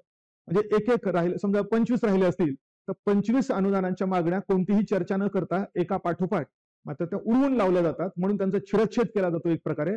हा फ्रेंच भाषेतला शब्द या ठिकाणी वापरलेला आहे. तर त्याबद्दल प्रश्न विचारला होता. Raising taxes to fill government deficits, तर निश्चितच नाही. Remaining budgetary demands for grants are put to vote without further discussion, तर हे करेक्ट उत्तर येईल. डिमांड्स फॉर ग्रांट्स म्हणजे अनुदानाच्या मागण्या ज्या काही उरलेल्या असतील त्या चर्चा न करता स्वीकारणे. Reserve bank support during financial crisis, त्याचा काही संबंध नाही. Rejection by the parliament at the end of the budget, तर पार्लमेंट ते बजेटच्या एंडला रिजेक्ट नाही करत, उलट त्या स्वीकारून टाकतं. त्यामुळे only B should be the answer of this. त्यामुळे पहिलं उत्तर त्याचं येईल. तर अशा रीतीने हे सगळे प्रश्न होते. त्यामुळे आय डोंट थिंक इकॉनॉमिक्सच्या या प्रश्नामध्ये साधारणतः आपल्या पुस्तकांमध्ये असलेल्या मटेरियलच्या आधारावर 15 पैकी किमान तुम्हाला 11 ते 12 तरी प्रश्न बरोबर आले पाहिजे, जर तुम्ही आपली पुस्तक मायन्युटली वाचलं असेल आणि सगळ्या गोष्टींचा अंदाज घेऊन वाचला असेल तर. आणि राज्यघटनेच्या 15 प्रश्नांपैकी 13 प्रश्न तर तुमचे करेक्ट आलेच पाहिजे, कारण सगळे इन्फॉर्मेशन आपल्या पुस्तकात आहे, आपल्या क्वेश्चन सेट्स मध्ये आहेत. काही काही प्रश्न तर रिपीट झालेले त्या ठिकाणी दिसत आहेत. त्यामुळे ऍटलिस्ट 12 आणि 13 म्हणजे किती, 25 प्रश्न, सॉरी किती झाले, 25 प्रश्न. तर हे किमान तुम्हाला या 2 विषयातूनच मिळणं आवश्यक आहे किंवा अपेक्षित आहे. आणि तसं बघितलं तर आपले जेवढे काही सगळे पुस्तकं आहेत, समजा आपण म्हणूया की इव्हन पर्यावरण आणि HRD, भूगोलाची पुस्तकं, इतिहासाचं पुस्तक, या सगळ्यांचा आपण जर अंदाज घेतला तर 100 पैकी तर निश्चित 60 प्रश्न तर तुम्हाला याच्यातून सहज सोडवणं शक्य होईल, एवढं मटेरियल तर त्याच्यामध्ये आहे. आणि 60, मला वाटतं 55 ते 60 मध्ये जर तुमचे करेक्ट असलेल्या प्रश्नांची संख्या जर असेल तर तुम्ही 100% पास होऊ शकता. फक्त गरज असते मायन्यूट रिडिंग करणे, प्रश्नाची आणि आपल्या परीक्षेची डिमांड व्यवस्थित समजणे आणि भरपूर प्रॅक्टिस करणे. तर या सगळ्या गोष्टी अशा रीतीने आहेत. मी सुरुवातीला म्हटल्याप्रमाणे आता 14 तारखेला आपण मुख्य परीक्षेबद्दलची सगळी डिटेल्ड इन्फॉर्मेशन घेण्याच्या दृष्टिकोनातून हे एक लेक्चर आयोजित केलेलं आहे 14 तारखेला संध्याकाळी 5 वाजता. याच्यामध्ये तुमच्या मनामध्ये असलेले जेवढे काही सगळे प्रश्न आहेत ते सगळे प्रश्न आपण या ठिकाणी सॉल्व्ह करण्याचा प्रयत्न करूया आणि सगळा सिलेबस पहिल्यांदा थोडक्यात डिकोड करण्याचा प्रयत्न करूया. पेपर कसा येतो, कसं लिहायला पाहिजे वगैरे याचं सुद्धा आपण थोडंसं अनालिसिस त्याच्यामध्ये करण्याचा प्रयत्न करूया. आणि 17 तारखेला एथिक्सचा जो कोर्स आपल्याला सुरू करायचा आहे त्याच्या सुरुवातीच्या वेळी सुद्धा एथिक्स बद्दलची सगळी इन्फॉर्मेशन आपण त्याच्यामध्ये घेऊया. So best of luck. Thank you. आता आपण हिस्ट्रीच्या क्वेश्चनची चर्चा करूयात. थोडासा हिस्ट्रीचा पेपर काही जणांकरता सरप्राइझिंग अशा प्रकारचा दिसून येतो. म्हणजे क्वेश्चन्स थोडेसे ऑफबीट आलेले दिसतात. आतापर्यंत मागच्या 3-4 वर्षामध्ये जर बघितलं तर हिस्ट्रीचे क्वेश्चन स्ट्रेट फॉरवर्ड होते. यावर्षी सुद्धा बहुतांश क्वेश्चन स्ट्रेट फॉरवर्ड होते, पण 2-3 मात्र बिट ट्रिकी आपण ज्याला म्हणतो, थोडेसे तिरपा करून विचारलेलं होतं. पण अदरवाईज जर बघितलं तर बाकीचे क्वेश्चन्स सोपेच होते. पण मग या 1-2 प्रश्नांमुळं काय इम्प्रेशन निर्माण होऊ शकतं की इतिहासाचा पेपर यावर्षी अवघड होता की नाही होता, आणि अशा क्वेश्चनला टॅकल कसं करायचं ते आपण आता बघूयात. आणि जर आपले सेशन्स तुम्ही केले असतील, टेस्ट सिरीज जर तुम्ही केली असेल आपल्या इन्स्टिट्यूटची, तर त्यांना मात्र हा पेपर हिस्ट्रीचे क्वेश्चन निश्चितपणे सोपे गेलेले असतील. कारण वेगळ्या पद्धतीने हा मुद्दे आपण ऑलरेडी डिस्कस केलेले आहेत आणि क्वेश्चन सुद्धा विचारून झाले. जसा दिवाणी आमिर कोहीचा जो पॉईंट होता तो डायरेक्टली आपण आपल्या टेस्ट सिरीजमध्ये आणि डिस्कशनमध्ये नेहमीच घेतो. त्यानंतर तो अब्दुल रहीम खाने खानमचा जो प्रश्नजनक खेट कौतुकम लिहिलं होतं ते सुद्धा आपल्या सेशनच्या डिस्कशनचा पॉईंट आहे. तुम्ही जर आपले डिस्कशन्स काढले, ओके, तर निश्चितपणे तुम्हाला त्याची उत्तरं सापडून जातात. आपण आता बघूयात क्वेश्चन्स. तर बघा, पहिला जो प्रश्न आहे 11 एप्रिल 1942 रोजी काँग्रेस वर्किंग कमिटीने ओके डॅश डॅश नाकारण्यासाठी ठराव पारित केला. ओके, आता इथं लक्षात घ्या. आता इथं ओके अलीगढ योजना आणि लतीफ योजना या ज्या योजना होत्या, या योजनांचा जो संबंध होता तो फाळणीशी होता आणि मुस्लिम लीग आणि इंडियन नॅशनल काँग्रेस यांच्यामध्ये जी रस्सीखेच चालली होती त्याच्याबद्दलच्या या योजना आहेत. त्यांचा 1942 या स्पेसिफिक वर्षाशी काही संबंध नाहीये. कर्जत योजना जी आहे, ओके, तो पॉइंट सुद्धा ऑटोमॅटिकली डिलीट होतो या ठिकाणी. कारण कर्जत योजना जो आहे तो 1947 मध्ये आलेली, त्याच्यामुळे 1942 चा प्रश्न कर्जत योजना सुद्धा त्या ठिकाणी नाही आहे. आता एक सिंपल लक्षात घ्या की मार्च 1942 मध्ये क्रिप्स प्रपोजल आलं होतं. ओके, मार्च 1942 मध्ये. आता इथं फक्त आपल्याला ही माहिती पाहिजे की टाइमलाईन मध्ये क्रिप्स प्रस्ताव कधी आला होता याची साधारणतः कल्पना आपल्याला असायला पाहिजे. आणि क्रिप्स प्रस्ताव आला, ओके, आणि त्याच्यामध्ये त्यांनी काय सांगितलं होतं की आम्ही क्रिप्स प्रस्तावानुसार काही प्रांतांना जर हा ओके प्रस्ताव मान्य नसेल, ओके, त्याच्यामध्ये ज्या काही संघराज्याच्या ज्या संकल्पना मांडल्या होत्या तर त्या संकल्पना काही प्रांतांना जर मान्य नसतील तर असे प्रांत ब्रिटिशांशी वेगळ्या पद्धतीनं आपलं अरेंजमेंट करू शकतात, अग्रीमेंट करू शकतात. अशा प्रकारची जी मांडणी करण्यात आली होती त्यामुळे प्रांत फुटण्याची शक्यता होती आणि म्हणून इंडियन नॅशनल काँग्रेसने क्रिप्स प्रस्तावाला नाकारलं होतं. आणि त्याकरता ओके त्यांनी एक बैठक भरवली होती दिल्लीमध्ये आणि ओके त्या बैठकीमध्ये त्यांनी क्रिप्स प्रस्तावाला विरोध केला होता, फेटाळून लावला होता. आणि मग आपल्याला माहिती आहे गांधीजी म्हणाले होते की हा काय म्हणू आपण त्याला की बुडत्या बँकेवरचा ओके पुढच्या तारखेचा काढलेला धनादेश वगैरे असं सगळं झालं होतं. तर त्याचं उत्तर आहे क्रिप्स प्रपोजल्स. ओके, हे लक्षात घ्या. हे सगळं आपल्याला आता बाकी नाही माहिती असलं तरी चालेल, पण क्रिप्स प्रपोजल हे मार्च 1942 चे होते. एवढं तरी तुम्हाला त्या ठिकाणी माहिती असायला हवं. चला, ओके, पुढचा प्रश्न आहे मवाळांना शांत करण्यासाठी आणि मुस्लिमांचे समर्थन मिळवण्यासाठी इंग्रज सरकारने इंडियन काउन्सिल ऍक्ट 1909च्या द्वारे मॉर्लेमेंटो सुधारणा आहे. तर खूप सोपा प्रश्न होता. त्यावेळेसचा गव्हर्नर जनरल होता लॉर्ड मिंटो आणि सेक्रेटरी ऑफ स्टेट होता लॉर्ड मॉर्ले. आणि म्हणून पहिल्यांदा एसओएसचं नाव, नंतर मिंटोचं नाव. आणि हे एकदम एकदम सोपा होता, याच्यावर फार डिस्कशन करण्याची आवश्यकता नाहीये. बॅकग्राऊंड होतं स्वदेशी चळवळीचं बॅकग्राऊंड होतं. त्याच्यामुळे राष्ट्रीय मत एकत्र व्हायला लागलं होतं. ब्रिटिशांना धोक्याची जाणीव व्हायला लागली होती.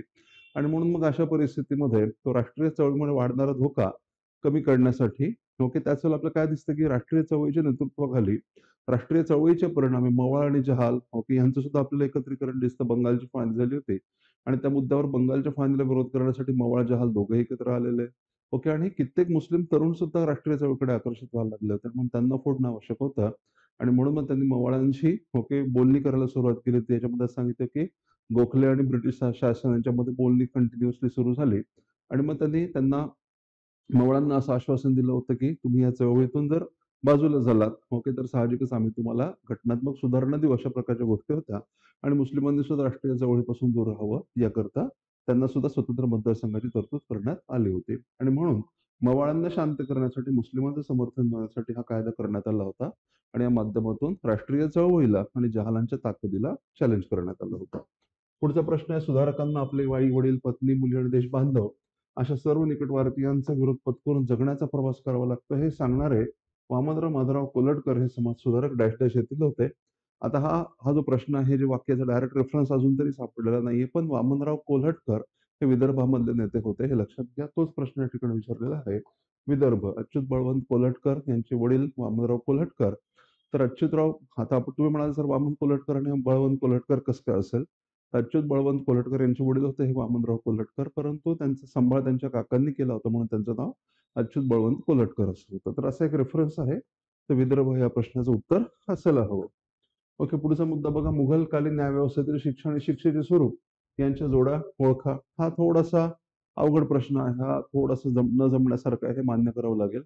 पण अशा प्रकारची हिंट एमपीएससी मागच्या वर्षी दिली होती. म्हणजे जो पेपर अनालिसिस करतो ना ओके त्याला अशा पद्धतीनं ऑलरेडी एमपीएससी हिंट देत असते बघा की आम्ही कशा पद्धतीने विचारणार आहोत.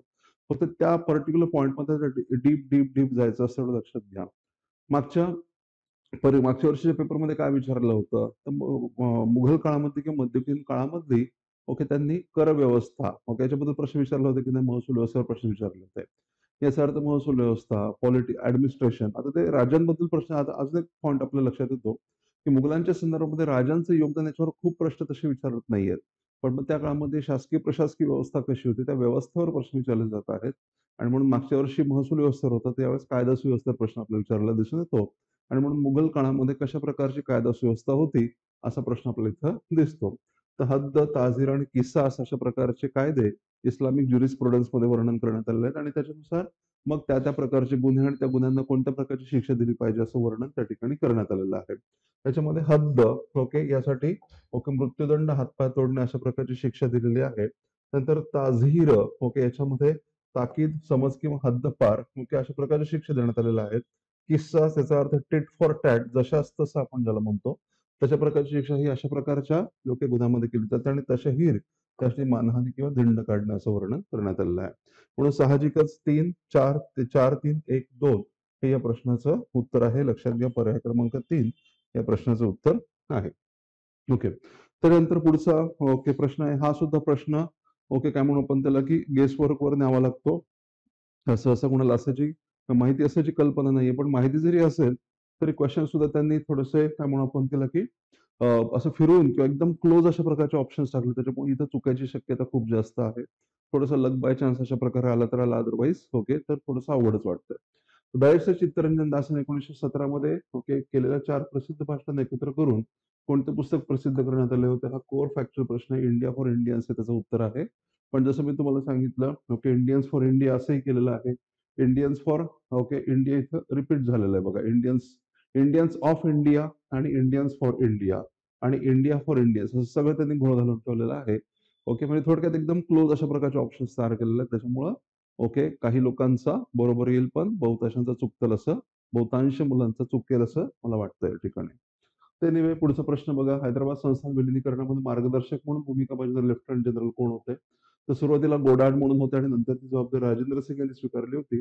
हा प्रश्न खूप आधी विचारण्यात आलेला, आता राज्यसभेला झालेला प्रश्न आहे आणि आपलं जे ओके स्टेट बोर्डाचं जुनं महाराष्ट्राच्या इतिहासाचं पुस्तक आहे त्याच्यामध्ये ही माहिती दिलेली आहे. राजेंद्र सिंग हे त्याचं उत्तर आहे. हा सोपा सुद्धा होता आणि पीवायक्यू सुद्धा होता, म्हणून पीवायक्यूचं महत्व खूप जास्त आहे, लक्षात घ्या. मुघल बादशाह अकबराने इसवी सन 1584 मध्ये खान ए खानम ओके ही पदवी कोणाला दिली होती? तर या ठिकाणी अब्दुल रहीम हे त्याचं उत्तर आहे. आणि हा प्रश्न आपल्या सेशन्स मध्ये आपण ऑलरेडी हा पॉइंट कव्हर केला होता. अब्दुल रहीम खान ए खानम आणि हा एक विद्वान सुद्धा होता आणि त्याने खेट कौतुकम नावाचं साहित्य रचलं होतं. अशा प्रकारचा एक संदर्भ आहे. त्याच्यामुळं ओके पर्याय क्रमांक 3 हे त्याचं उत्तर आहे. त्यानंतर 1877 मध्ये भरलेल्या महान दिल्ली दरबाराचे वर्णन भारतीय संसद म्हणून केले. याचा सुद्धा अजून एक डायरेक्ट रेफरन्स आपल्याला काही सापडत नाहीये. ओके पण ओके एकतर रानडे याचं उत्तर असायला हवं. क्लोज उत्तर रानडे आहे असं मला वाटतं. ओके किंवा मग गवा जोशी. ओके याचा एक रेफरन्स मी तुम्हाला काढून शेअर करतो. पण रानडे किंवा गवा जोशी दोघांपैकी एक असायला हवं. माझ्या मते रानडे हे जास्त जवळ आहे, कारण ओके काय म्हणू आपण त्याला पार्लमेंट प्रमाणे ओके भारतामध्ये सुद्धा संरचना तयार व्हावी अशा प्रकारची मागणी देखील करण्यात आली होती आणि तिथे रानडेंची भूमिका महत्वाची होती, असं मी आपल्या क्लासमध्ये सुद्धा डिस्कस केलं होतं. पण एक्झॅक्ट असा रेफरन्स अजून तरी सापडलेला नाही. दिवाणी अमीर कोही नावाचं स्वतंत्र खातं कोणी स्थापन केलं होतं? हा सुद्धा आपण डायरेक्ट क्लासमध्ये डिस्कस केलेला क्वेश्चन आहे. हा आपण टेस्ट सिरीज मध्ये सुद्धा टाकला होता. त्या ठिकाणी लक्षात घ्या की मोहम्मद बिन तुगलकाच्या काळामध्ये ओके ज्या काही सुधारणा झाल्या त्या शेती सुधारणा त्याच्यामध्ये आपल्याला काय दिसतं की एक दुष्काळ मोठ्या प्रमाणामध्ये पडला होता आणि त्याच्यामुळे शेतकी सुधारण्याची आवश्यकता निर्माण झाली होती आणि शेतकऱ्यांना सहाय्य देणं ओके त्यांना मदत करण्यासाठी एक ऍग्रिकल्चर डिपार्टमेंट म्हणजे दिवाणी अमीर कोही हे त्याच्या काळामध्ये सुरू झालं होतं. म्हणून मोहम्मद बिन तुगलक हे त्याचं उत्तर आहे. हा प्रश्न सोपा होता आणि विचारला सुद्धा, पण जसं मी तुम्हाला सांगितलं स्पेसिफिकली तयारी करावी लागेल. ज्यांनी माझं सेशन अटेंड केलं होतं किंवा ओके नोट्स वाचायला त्याच्यामध्ये हा प्रश्न डेफिनेटली कव्हर करण्यात आलेला आहे. ओके पुढचा मुद्दा, पुढचा क्वेश्चन. जातीभेद विवेक सार हे पुस्तक यांनी लिहिले. हा सुद्धा सोपा प्रश्न आहे. मराठातील समाज सुधारकांमध्ये हाच सगळ्यांना जमेल. समाज सुधारकांचा अभ्यास आपण सगळेजण डीप मध्ये करतो. तुकाराम तात्या पडवळ हे त्याचं उत्तर आहे. हा सोपा होता प्रश्न. ओके त्याच्यानंतर ओके पंचशील तत्वांचा पुरस्कार प्रथम भारत आणि चीन या देशांनी केला, तेव्हा भारताचे पंतप्रधान चीनचे पंतप्रधान कोणते होते? आता इथे हे ऑप्शन्स असे का दिलेत ते एमपीएससीलाच माहिती आहे. कारण एका देशाचा एक पंतप्रधान असतो हे थोडंसं लॉजिकली आपण समजून घेऊ शकतो आणि त्याच्यामुळं ओके पंडित नेहरू, चाऊएन-लाय, पंडित नेहरू, डॉक्टर सन यत-सेनचा असा संबंधच नाही, कारण ते खूप आधी होते, 1950च्या आधी होते. इंदिरा गांधी असायचा संबंध नाही, कारण पंचशील तत्वाची सुरुवात नेहरूंनी केली होती. ओके पंडित नेहरू, माओ त्से-तुंग हे सुद्धा नाहीये. ओके आणि पंतप्रधान एकच असल्यामुळं ब, क, क, ड याला काही लॉजिकच नाही, लक्षात घ्या. सिंपल आणि साधा प्रश्न. माहिती नसलं तरी सुद्धा तुम्ही ओके पर्याय क्रमांक ड तुम्ही उत्तर लिहायला काहीही हरकत नव्हती. पण त्याचं उत्तर ऑब्व्हियसली पंडित निराणू चावला हे त्याचं उत्तर आहे. बाकी पंचशील म्हणजे काय वगैरे ते आपण लेक्चर्समध्ये बघतोच. ओके. विधवा व पण अनाचार हे पुस्तक कोणी लिहिलेलं आहे? याबद्दल सुद्धा खूप साऱ्या लोकांचं कन्फ्युजन दिसतंय. पण याचं उत्तर व्यंकटेश रंगोकट्टी हे आहे, लक्षात घ्या. विधवा अपन अनाचार या नावाचं पुस्तक त्यांनी लिहिलं होतं. कर्नाटक, धारवाडमधले हे नेता होते. आणि एक संदर्भ असा आहे की एका 9 वर्षाच्या मुलीचं केशवपन करताना त्यांनी पाहिलं होतं आणि त्यानंतर ते समाज या पर्टिक्युलर क्षेत्रामधल्या समाज सुधारणाकडे ते वळले होते.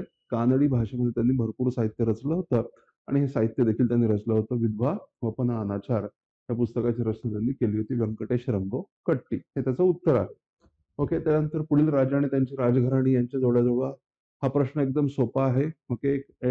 माहिती नसलं तरी सुद्धा तुम्ही काही ठिकाणी आपण म्हणतो रिस्क घेण्याचा फॅक्टर. तुम्ही बऱ्याचदा माझ्या सेशनमध्ये सांगतो, की बऱ्याचदा असे क्वेश्चन्स असतात ना, की जे एकदम टू फॅक्च्युअल असतात आणि त्याचं उत्तर माहिती नसतं. तर माहिती असेल तर प्रश्नच मिटला, लक्षात घ्या. पण माहिती नसेल तर एमपीएससीचा एक जुना पॅटर्न होता, तो पुन्हा इथं दिसतो. एबीसीडी 1, 2, 3, 4 जर तुम्ही बघितलं तर एबीसीडी 1, 2, 3, 4 हा पॅटर्न इथं दिसतोय. अपराजित हा पल्लव शासक होता. आदित्य चोला राजा होता. विजयालय चोलांचा संस्थापक होता आणि भोज हा गुर्जर शासक होता. सो 1, 2, 3, 4 हे त्याचं उत्तर आहे. ओके. हे लक्षात घ्या. हा एक पॅटर्न आपल्याला दिसतो एमपीएससीनी. एमपीएससीचे जुने पेपर जर तुम्ही कडून बघितले तर एबीसीडी 1, 2, 3, 4 आणि तुम्हाला कल्पना आहे किंवा नाही, तुम्ही पेपर किती सोडवलेत मला माहित नाही. पण माझ्या टेस्टमध्ये ओके मी खूप सारे क्वेश्चन म्हणजे प्रत्येक टेस्टमध्ये एखादा क्वेश्चन असा टाकतो. एकदम फॅक्च्युअल असतो ज्याच्याबद्दल कोणाला काहीच माहिती नसते. पण ऑप्शन देत असताना मी एबीसीडी 1, 2, 3, 4 अशा मी ऑप्शन्स टाकतो. कशासाठी? कारण मला माहिती आहे की एमपीएससीचा हा एक पॅटर्न आहे. आता मधल्या काळामध्ये तो खंडित झाला होता. पण ओके ज्यांनी जुना एमपीएससीचा अभ्यास केलेला आहे एकदम आधीपासून, त्यांना माहिती आहे की एमपीएससी एकदम फॅक्च्युअल क्वेश्चन असेल, ज्याला अवघड वाटतंय असं आपण म्हणतो. तर तशा क्वेश्चनमध्ये एबीसीडी 1, 2, 3, 4 हा पॅटर्न आपल्याला दिसतो. सेम पॅटर्न इथं आपल्याला दिसतो. म्हणून लक्षात घ्या की अशा वेळेला तुम्हाला ते क्वेश्चन पेपरचं अनालिसिस आणि अशा प्रकारचा जो प्रेझन्स ऑफ माइंड आपण ज्याला म्हणतो एक्झाम मधला, तो आवश्यक असतो. हॉलमध्ये डोकं शांत ठेवणं आणि अशा प्रकारे सोडवणं हे महत्वाचं आहे. ओके. चला पुढचा प्रश्न बघूयात आपण. खालीलपैकी कृष्णदेवरायांच्याशी संबंधित योग्य विधाने ओळखा. अत्यंत ओके काय म्हणू आपण त्याला, प्रश्नही सोपा आहे आणि हा मी खूपदा सांगतो. ओके. मॉडर्न इंडियामध्ये डिस्कस करत असताना, मध्ययुगीन भारत डिस्कस करत असताना ओके याच्यामध्ये मी नेहमी सांगत असतो की जेव्हा म्हैसूर घराण्याचे डिस्कशन करत असतो तेव्हा म्हैसूर संगमांमध्ये निर्माण झालं. संगमांची घराणी होती. संगमा, सुलुवा, तुलुवा आणि अराविडू. त्याच्यामध्ये तुलुवा घराण्याचा महान शासक कोण होता? तर तो कृष्णदेवराय. असं मी माझ्या सगळ्या लेक्चरमध्ये सांगतो आणि बरोबर तो प्रश्न इथे एक्झाम मध्ये आलेला आहे. ओके. लक्षात घ्या की त्याच्यात त्यांनी काय विचारलेलं आहे? योग्य विधान ओळखा. डी हे विधान अयोग्य आहे. तुम्ही डायरेक्ट डी जरी तुमचं लक्ष जरी तिथे गेलं तरी कृष्णदेवराय हा संगम घराण्यातला होता, तर नव्हता. कृष्णदेवराय हा लोक लक्षात घ्या की तुलुवा जे तिसरं घराणं होतं. विजयनगर घराण्यामध्ये 4 घराणी होऊन गेली. संगमा, सुलुवा, तुलुवा आणि अराविडू. त्याच्यामध्ये जे तुलुवा नावाचं घराणं होतं त्या घराण्यामध्ये कृष्णदेवराय नावाचा शासक होऊन गेला होता. बाकी तर पॉईंट्स बरोबर आहेत. अमुक्त माल्यदा ग्रंथ अत्यंत प्रसिद्ध असा ग्रंथ हा पीवायक्यू आहे. आंध्र बोज, अभिनव बोज ओके हे सुद्धा प्रश्न विचारलेले आहेत. अष्टदिग्गजा त्याच्या दरबारामध्ये अष्टदिग्गज होते. त्याच्यामध्ये तेनालीरामन, पेदन्ना हा सुद्धा प्रश्न लक्षात घ्या. त्याच्यामुळे पीवायक्यूचं अनालिसिस फार महत्वाचं आहे. तो पहिले 3 वाक्य तर बरोबर आहेत. 4थं वाक्य चूक आहे. पर्याय क्रमांक 3 हे त्याचं उत्तर आहे. ओके. त्यानंतर डॅश डॅश या समाजाचे सदस्य होण्यासाठी येस ठीक आहे. डॅश डॅश या समाजाचे सदस्य होण्यासाठी व्यक्तीला ख्रिश्चनाने बनवलेला पाव आणि मुस्लिमांच्या हातातील पाणी पिणे बंधनकारक होते. हा प्रश्न तर बरोबर आहे, पण ऑप्शन्स मध्ये थोडीशी गडबड केलेली दिसते या ठिकाणी. कारण इथं माझ्या मते ऑप्शन्स इथं बसत नाहीयेत. कारण परमहंस मंडळी हे त्याचं उत्तर असायला हवं. आता पहिल्या की मध्ये एमपीएससी काय देईल मला माहिती नाहीये. कारण परमहंस मंडळी नंतर बंद झाली आणि नंतर मग प्रार्थना समाज सुरू झाला होता. म्हणून कदाचित पहिल्या आन्सर की मध्ये प्रार्थना समाज येतील, पण प्रार्थना समाजामध्ये अशा प्रकारचा विधी होता असा तर काही संदर्भ नाही आहे. सत्यशोधक समाजामध्ये ओके खंडोबा समोर बेल भंडारा उचलावा लागायचा असा विधी दिलेला आहे. परंतु असा विधी हा जो विधी सांगितलेला आहे किंवा हे जे बंधन सांगितलेलं आहे हे परमहंस सभा या संदर्भामध्ये बरोबर आहे. त्याच्यामुळे मला तरी असं वाटतं की हा क्वेश्चन निश्चितपणे ओके कॅन्सल होईल. पहिल्या टप्प्यामध्ये देतील ते बहुतेक प्रार्थना समाज उत्तर देतील, पण नंतर आपण जर त्यांना व्यवस्थितपणे मांडणी केली तर तो क्वेश्चन बाजूला देखील केला जाईल. ठीक आहे. तर होपफुली तुम्हाला या प्रश्नांची उत्तर मिळाले असतील. जसं मी तुम्हाला सांगितलं की जर व्यवस्थितपणे अभ्यास असेल आणि मी नेहमी सांगतो लक्षात घ्या 15 क्वेश्चन्स असतात. 15 पैकी आपण जास्तीत जास्त ओके 14 किंवा 13 बद्दल बोलू शकतो. का? एखाद 2 प्रश्न ते स्वतःच चुकतात. इथं आपल्याला दिसतंय ते चूक झालेली आहे. आता बघूयात आपलं चुकतंय का कदाचित एम-पी-एस-सी कडून काही ऑप्शन्समध्ये प्रॉब्लेम झाले ते बघता येईल आपल्याला नंतर. तर त्याच्यामुळे आता आणि त्याच्यामध्ये मग आता समजा 12, 15, 15 पैकी 14 आता या 14 पैकी आपले किती बरोबर यायला पाहिजेत? तर साधारणतः आपण 10-11 पर्यंत पोहोचलो. 10चं जर टार्गेट आपण गाठू शकलो, तर मग हा पेपर आपल्याला चांगला गेला असं आपल्याला म्हणता येईल. एनालिसिस करा आणि तुमचा फीडबॅक आम्हाला निश्चितपणे द्या. Thank you very much. नमस्कार. आज झालेल्या राज्यसेवेच्या पूर्व परीक्षेमधील जीएसच्या पेपरमधील आपण भूगोल आणि पर्यावरण या प्रश्नांची संभाव्य उत्तर बघूया. संभाव्य म्हणजे बरीच सोपा पेपर आहे. भूगोल आणि एन्व्हायरमेंटरी बरेच प्रश्न सोपे आली आहे. संभाव्य म्हणण्यापेक्षा ऑलमोस्ट तीच उत्तर आहेत. एखाद दुसरं कन्फ्युजन आलं तर त्याचं मी सांगतो का कन्फ्युजन होण्याचं कारण नाही आहे, पण ते 15 भूगोलाचे आणि 5 एन्व्हायरमेंटचे आपण समजून घेऊया.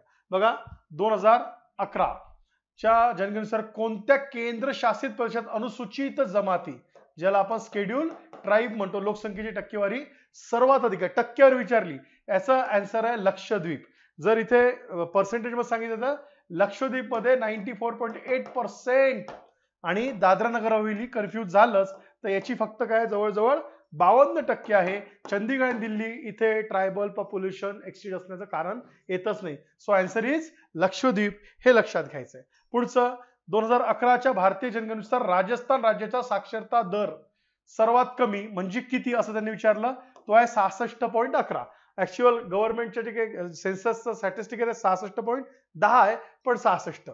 पण राजस्थान राज्य साक्षरता दर सर्वात कमी, राजस्थानचं सर्वात कमी नाही तो आपल्याला माहित आहे, बिहारचं सर्वात कमी आहे, त्याच्यानंतर अरुणाचल आहे, तिसऱ्या क्रमांकावर कोण आहे, राजस्थान आहे, हे आपल्याला माहित आहे. पण याचा आन्सर काय, हे 66.11.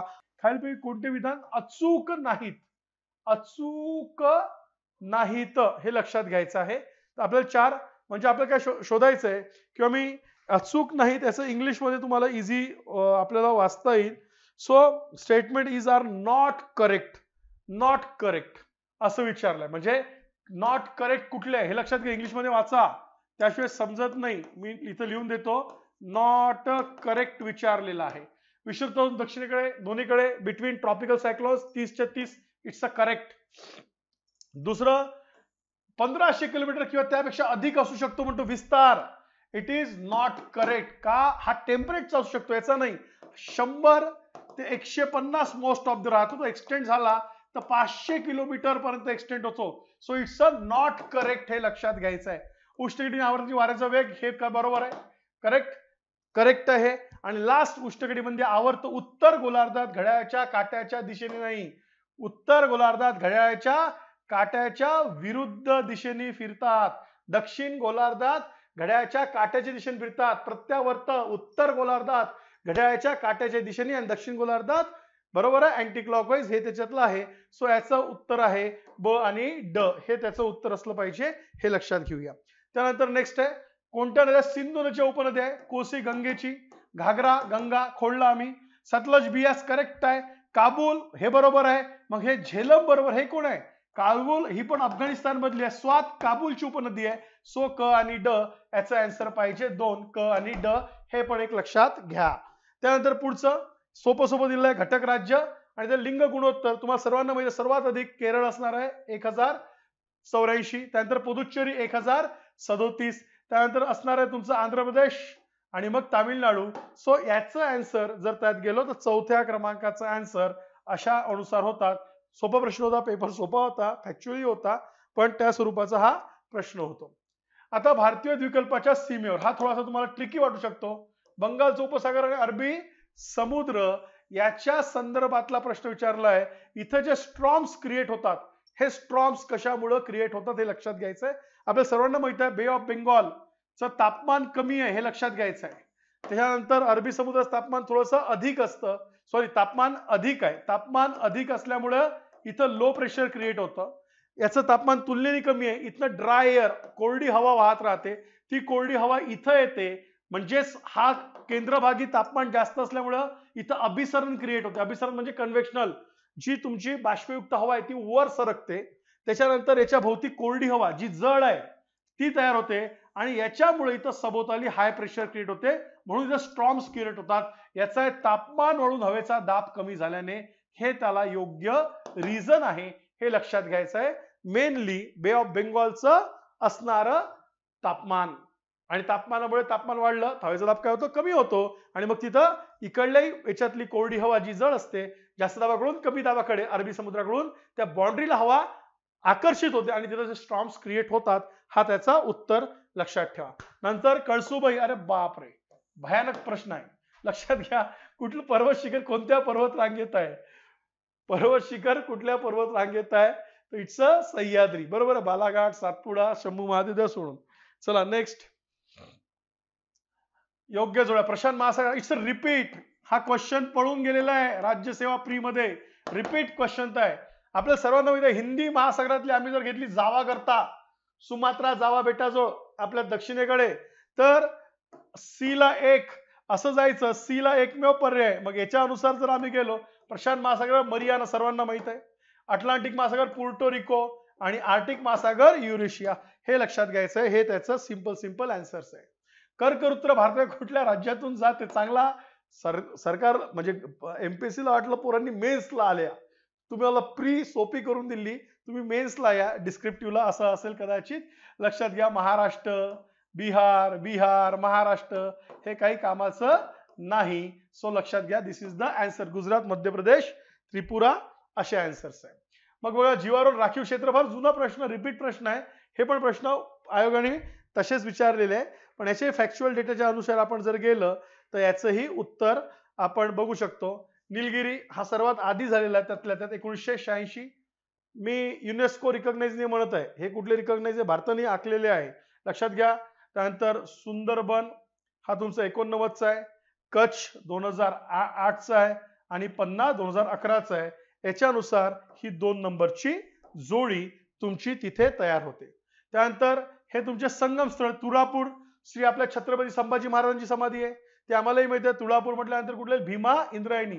मग 3 ला ड ला 3 एकाच याच्यात आहे. ही जोडी आमची क्रिएट झाली पाहिजे.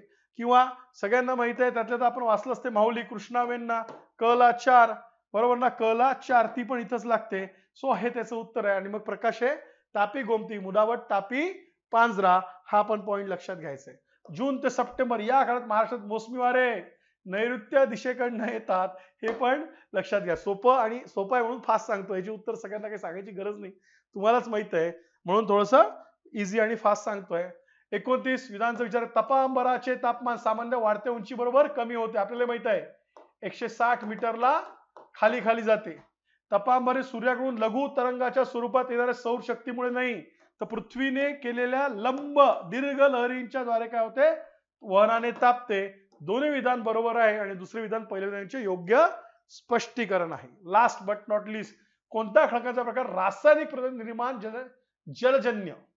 जलजन्य म्हणजेच गाळाचे, म्हणजे सेडिमेंट्स. आता लक्षात घ्या, गाळाच्या खडकात प्रकार आहे. कुठले प्रकार आहे? सेंद्रिय, असेंद्रिय. सेंद्रिय मध्ये, ऑर्गॅनिक मध्ये, ज्याच्यात आपण दगडी कोळसा, ज्याच्यात आपण प्रवाळ खडक, अश्रून खडक असे म्हणतो, आणि ज्याच्यात आम्ही म्हणतो एक तर फिजिकल कायिक प्रोसेसद्वारे म्हणजे भौतिक प्रक्रिया, आणि एक रासायनिक प्रक्रियेद्वारे. कायिक प्रक्रियेद्वारे तुमचा जर होतं तर वालुकाश्म होतो, शेल होतो, पंकाश्म होतो. आणि जर मग आता रासायनिक पाणी काय होतं, इव्हॅपोरेट होते, क्षार जमा होते झऱ्याच्या काठी, समुद्राच्या काठी. मग त्याच्यात काय येतं, तर त्यात परत चुनखड येतं, त्यात जिप्सम येतं, हे लक्षात घ्यायचं आहे. So gypsum is the answer. हे काय येईल त्याचं, जिप्सम. रासायनिक प्रक्रियेद्वारे निलंबित म्हटलं आहे, मग याचा आन्सर काय येईल, जिप्सम. असे हे भूगोलाचे सोपे असलेले एकूण किती 15 प्रश्न. ह्याच्यासोबत मी एन्व्हायरमेंटचे पण तुम्हाला प्रश्न एक्सप्लेन करून देतो. ओके. धोकादायक कचरा व्यवस्थापन हाताळणे आणि सीमापार वाहतूक नियम 2008 अनुसार धोकादायक कचऱ्या सीमापार वाहतूक संबंधी आणि भारताच्या कोणत्याही भागातून धोकादायक कचऱ्याच्या वाहतुकीची परवानगी देणारे नोडल मंत्रालय कुठले? तर हे पर्यावरण आणि वन मंत्रालय. आता पर्यावरण, वन आणि हवामान बदल असं या मंत्रालयाचं नाव आहे. क्लायमेट चेंज ऍड झालेलं आहे, हे लक्षात ठेवायचं आहे.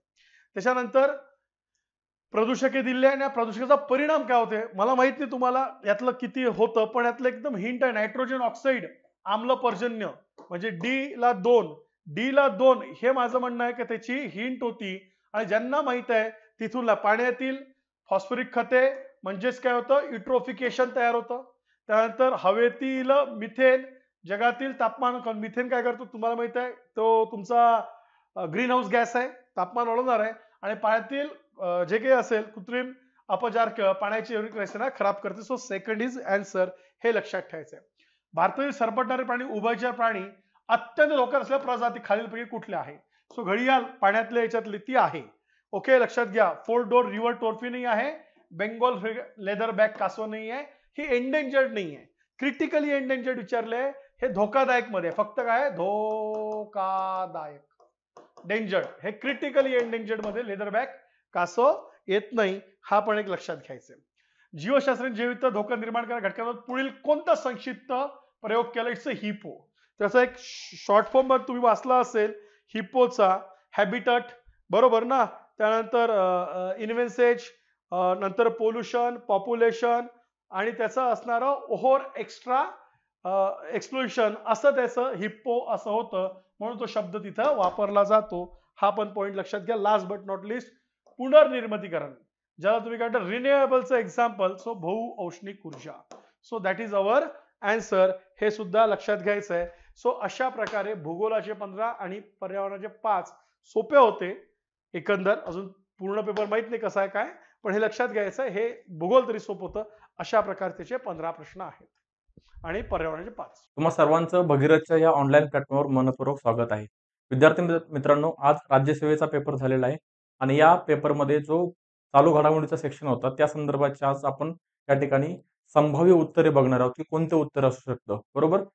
पेपरच्या डिफिकल्टी लेवल संदर्भात जर थोडक्यात बोलायचं झालं तर ज्यावेळेस मी विद्यार्थ्यांशी चर्चा केली त्यावेळेस ही गोष्ट प्रकर्षानं जाणवली की काही सेक्शन असे होते सर्व सब्जेक्ट मधून की प्रश्न हे त्या ठिकाणी डिफिकल्ट लेवलचे होते. जर काही जिओग्राफी, इकॉनॉमिक्स हा जो पोर्शन सोडला या ठिकाणी कन्व्हेन्शनल प्रश्न होते, परंतु physics, chemistry, current affairs, polity असेल, हिस्ट्री असेल, या ठिकाणावरचे प्रश्न हे त्या ठिकाणी तेवढेही सोपे नव्हते जेवढे मागील काही वर्षांची तुलना जर आपण केली तर प्रश्नपत्रिका अवघड स्वरूपाची होती. म्हणजेच काय तर मॉडरेट टू डिफिकल्ट लेवलची त्या ठिकाणी प्रश्नपत्रिका होती.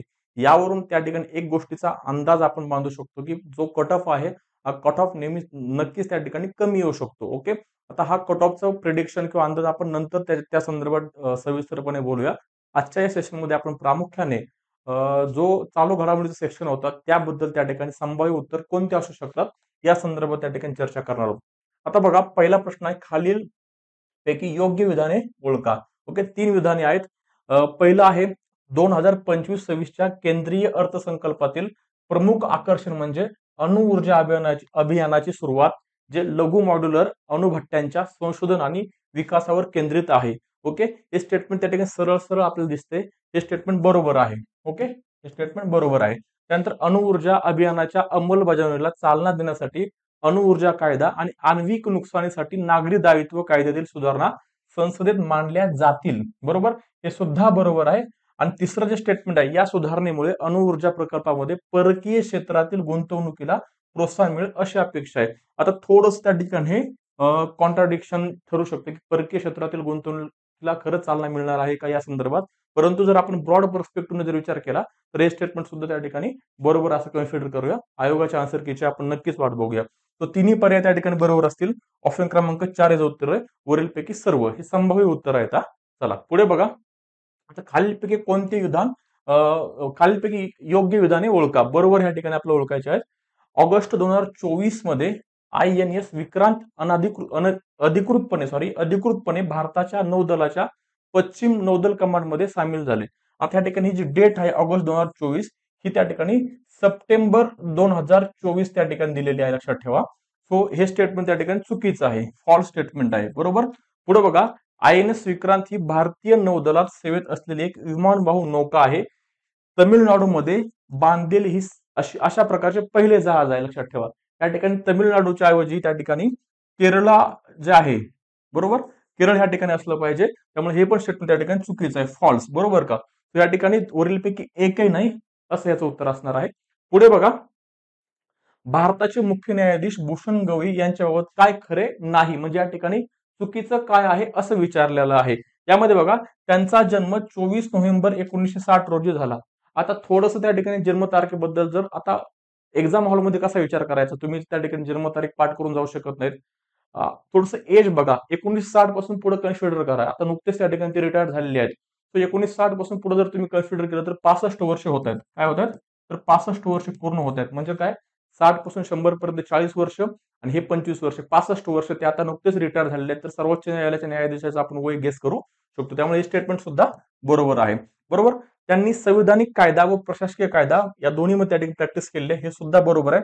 जानेवारी 2025 रोजी, आता पुढे त्या ठिकाणी सांगण्याच्या ऐवजी ही जी डेट आहे, हे वर्ष हे 2005 ऐवजी 2005 ऐवजी 2000 असं त्या ठिकाणी असलं पाहिजे. त्यामुळे हे स्टेटमेंट त्या ठिकाणी चुकीचं आहे. आणि आपलं काय विचारलं की काय खरे नाही, म्हणजे काय चुकीचं आहे. सो पर्याय क्रमांक 3 याचं उत्तर असलं पाहिजे आणि चौथं त्या ठिकाणी हे स्टेटमेंट बरोबर आहे.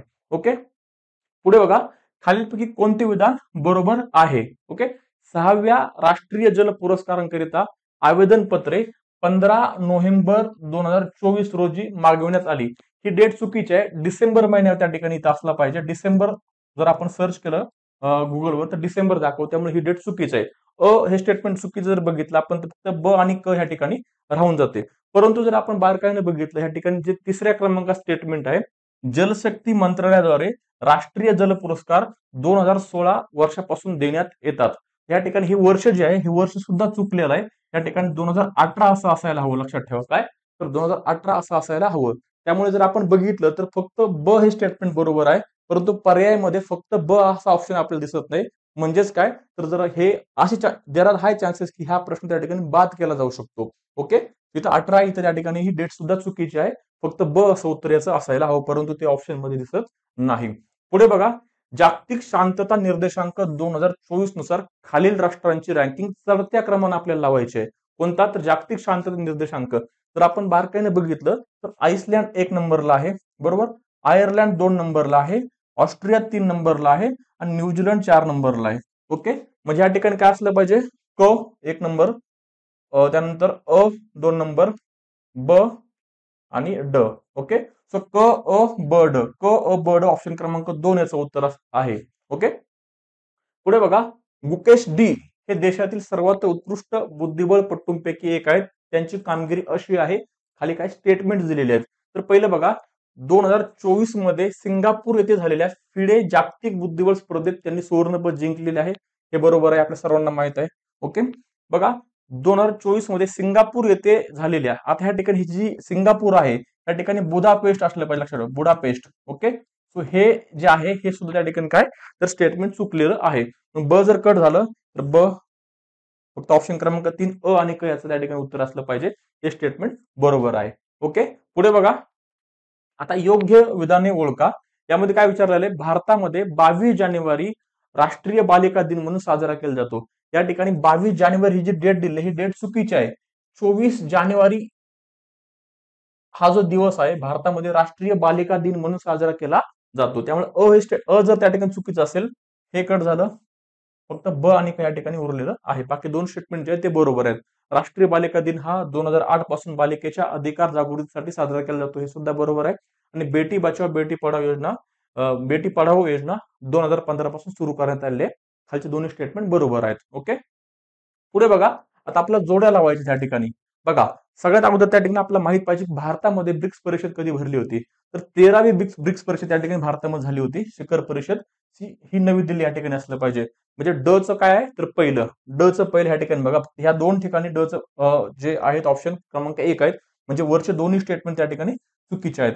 आता बघा, त्यानंतर काय, तर 16वी ब्रिक्स शिखर परिषद कुठे झाली, कझान रशिया या ठिकाणी.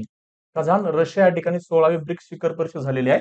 ऑप्शन क्रमांक 4 याचं उत्तर त्या ठिकाणी. त्यानंतर काय, 15वी ब्रिक्स शिखर परिषद कुठे झालेली आहे, त्या ठिकाणी ते झालेले आहे जोहान्सबर्ग साऊथ आफ्रिका या ठिकाणी. आणि 14वी ब्रिक्स परिषद त्या ठिकाणी बीजिंग चायना या ठिकाणी झालेली आहे. म्हणजे काय, 4 3 2 1 ऑप्शन क्रमांक 4 याचं उत्तर असायला हवं. ओके. पुढे बघा, अक्षय अन्न योजना यामध्ये लाभार्थ्यांना खालीलपैकी कोणत्या वस्तू मोफत मिळतात, बरोबर का. आता या ठिकाणी बघा, या ठिकाणी दिलेले सर्व ज्या वस्तू आहेत या अक्षय अन्न योजनेअंतर्गत लाभार्थ्यांना मोफत दिल्या जातात. त्यामध्ये अजून काय त्या ठिकाणी पदार्थ असतात त्या ठिकाणी, जसे की मीठ आहे, नंतर शेंगदाणा आहे. ओके. वरीलपैकी सर्व बरोबर. पुढे बघा, भगवान बिरसा मुंडा जोड रस्ते योजनेविषयी योग्य विधाने ओळखा, बरोबर. आता बघा, ही योजना महाराष्ट्र सरकारने सुरू केली आहे. तो हे बरोबर आहे. ही योजना काय, तर महाराष्ट्र सरकारने सुरू केलेली आहे, बरोबर का. या ठिकाणी 3 ऑप्शन मध्ये म्हणजे हा ऑप्शन कट व्हायला हवा. पुढे ही योजना फक्त आदिवासी गावांना जोडण्यासाठी केली आहे. आता हा जो फक्त हा शब्द जो आहे, हा शब्द थोडस त्या ठिकाणी संशय निर्माण करतोय. आयोग कशा पद्धतीने या स्टेटमेंटला घेतोय सांगता येत नाही. आता ही योजना त्या ठिकाणी आदिवासी गावांना प्राथमिक आरोग्य केंद्र आणि आश्रमशाळांना त्या ठिकाणी आश्रमशाळांशी जोडण्यासाठी सुरू केलेली आहे.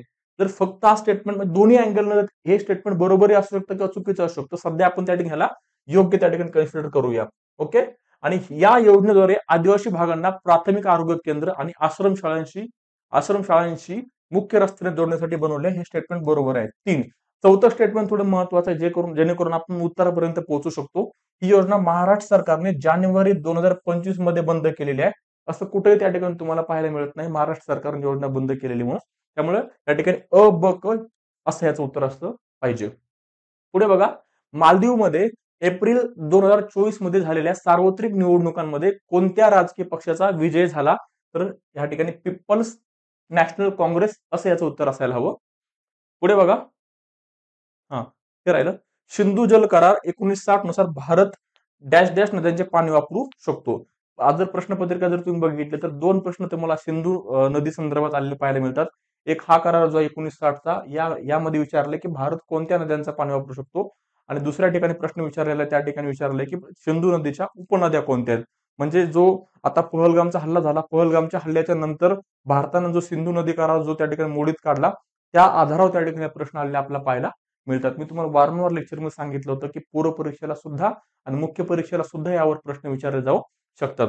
तर बघा, ह्या ठिकाणी आपण एक ट्रिक लक्षात ठेवतो. In June car run beat slow, बरोबर का? आय म्हणजे Indus. In June car runs beat slow, म्हणजे त्या ठिकाणी जून महिन्यात पाऊस असतो, जी कार आहे ती हळू चालते, बरोबर का? हळू चालते. सो पहिल्या ज्या 3 नद्या, त्या 3 नद्यांचं पाणी त्या ठिकाणी पाकिस्तानला वापरण्यासाठी या कराराअंतर्गत मान्यता दिलेली आहे किंवा संधी दिलेली आहे. आणि खालच्या ज्या 3 नद्या ईस्ट काढल्या त्यामध्ये रावी, बियास, सतलज, बरोबर का? आर म्हणजे रावी, बी म्हणजे बियास आणि एस म्हणजे सतलज. आता बघा ह्या 3 नद्या कुठे दिसत आहेत का? यस, रावी, बियास, सतलज या 3 नद्यांचं पाणी त्या ठिकाणी भारत वापरू शकतो. ऑप्शन क्रमांक 3 याचं उत्तर असायला हवं. ओके. पुढे बघा, भारतीय अर्थसंकल्प प्रक्रियेत गिलोटिनचा अर्थ काय आहे? आता हे तुम्हाला त्या ठिकाणी माहित असणं अपेक्षित आहे. गिलोटिन म्हणजे काय? तर अर्थसंकल्पातील अनुदानाच्या उर्वरित मागण्या पुढील चर्चेशिवाय मतदानासाठी ठेवणे म्हणजे गिलोटिन होय, बरोबर. बाकी इतर सर्व परत त्या ठिकाणी म्हणजे लॉजिकली सुद्धा त्या ठिकाणी ते बरोबर तुम्हाला दिसणार नाही. त्याचं उत्तर ऑप्शन क्रमांक 2 आहे. ओके. म्हणजे ह्या ठिकाणी काय, तर फक्त ब याचं उत्तर असायला हवं. ओके. पुढं, मारुती चित्तमपल्ली यांनी खालीलपैकी कोणते ग्रंथ लिहिले आहेत? बरोबर का? रातवा हा सुद्धा ग्रंथ त्यांनी लिहिलेला आहे. पाखरमाया, चकवा चांदन हे 3 ग्रंथ प्रामुख्याने आपल्याला पाहायला मिळतात. म्हणजे अ ब क असं याचं उत्तर असायला हवं. आणि शेवटचा प्रश्न, भारताच्या राष्ट्रपती द्रौपदी मुर्मू यांनी 24 जानेवारी 2024 रोजी कोणत्या ठिकाणी कौशल भवन या कौशल्य विकास आणि उद्योजकता मंत्रालयाच्या नवीन इमारतीचे उद्घाटन केलेले आहे? तर याचं उत्तर त्या ठिकाणी नवी दिल्ली असं आहे. ओके. सो विद्यार्थी मित्रांनो, प्रश्नपत्रिका जर बघितली तर प्रश्न त्या ठिकाणी कन्व्हेन्शनल नव्हते. प्रश्नांचं स्वरूप बदललेलं होतं. फक्त चालू घडामोडी पुरतच नव्हे तर तुम्ही इतरही सेक्शन जर बघितला, त्यामध्ये फिजिक्स असेल, केमिस्ट्री असेल, त्यानंतर तुम्ही पुढे जर गेलात तर हिस्ट्रीचे प्रश्न असतील, पॉलिटीचे प्रश्न जर पूर्णपणे बदललेले तुम्हाला पाहायला मिळतात, बरोबर का? जे कन्व्हेन्शनली प्रश्न विचारतात तसे प्रश्न नव्हते. एक्झाम हॉलमध्ये बसून पेपर सोडवणं हा डिफिकल्ट होता. त्यामुळे माझा असा अंदाज आहे की या वर्षीचा कट ऑफ जो आहे गेल्या वर्षीच्या तुलनेमध्ये कमी जाण्याची शक्यता आहे. ओके. बघूयात, लेट्स सी आन्सर काय नंतर याबद्दल आपण सविस्तरपणे चर्चा करूयात. इथंच थांबूया. Thank you so much for the lecture. Take care. Bye.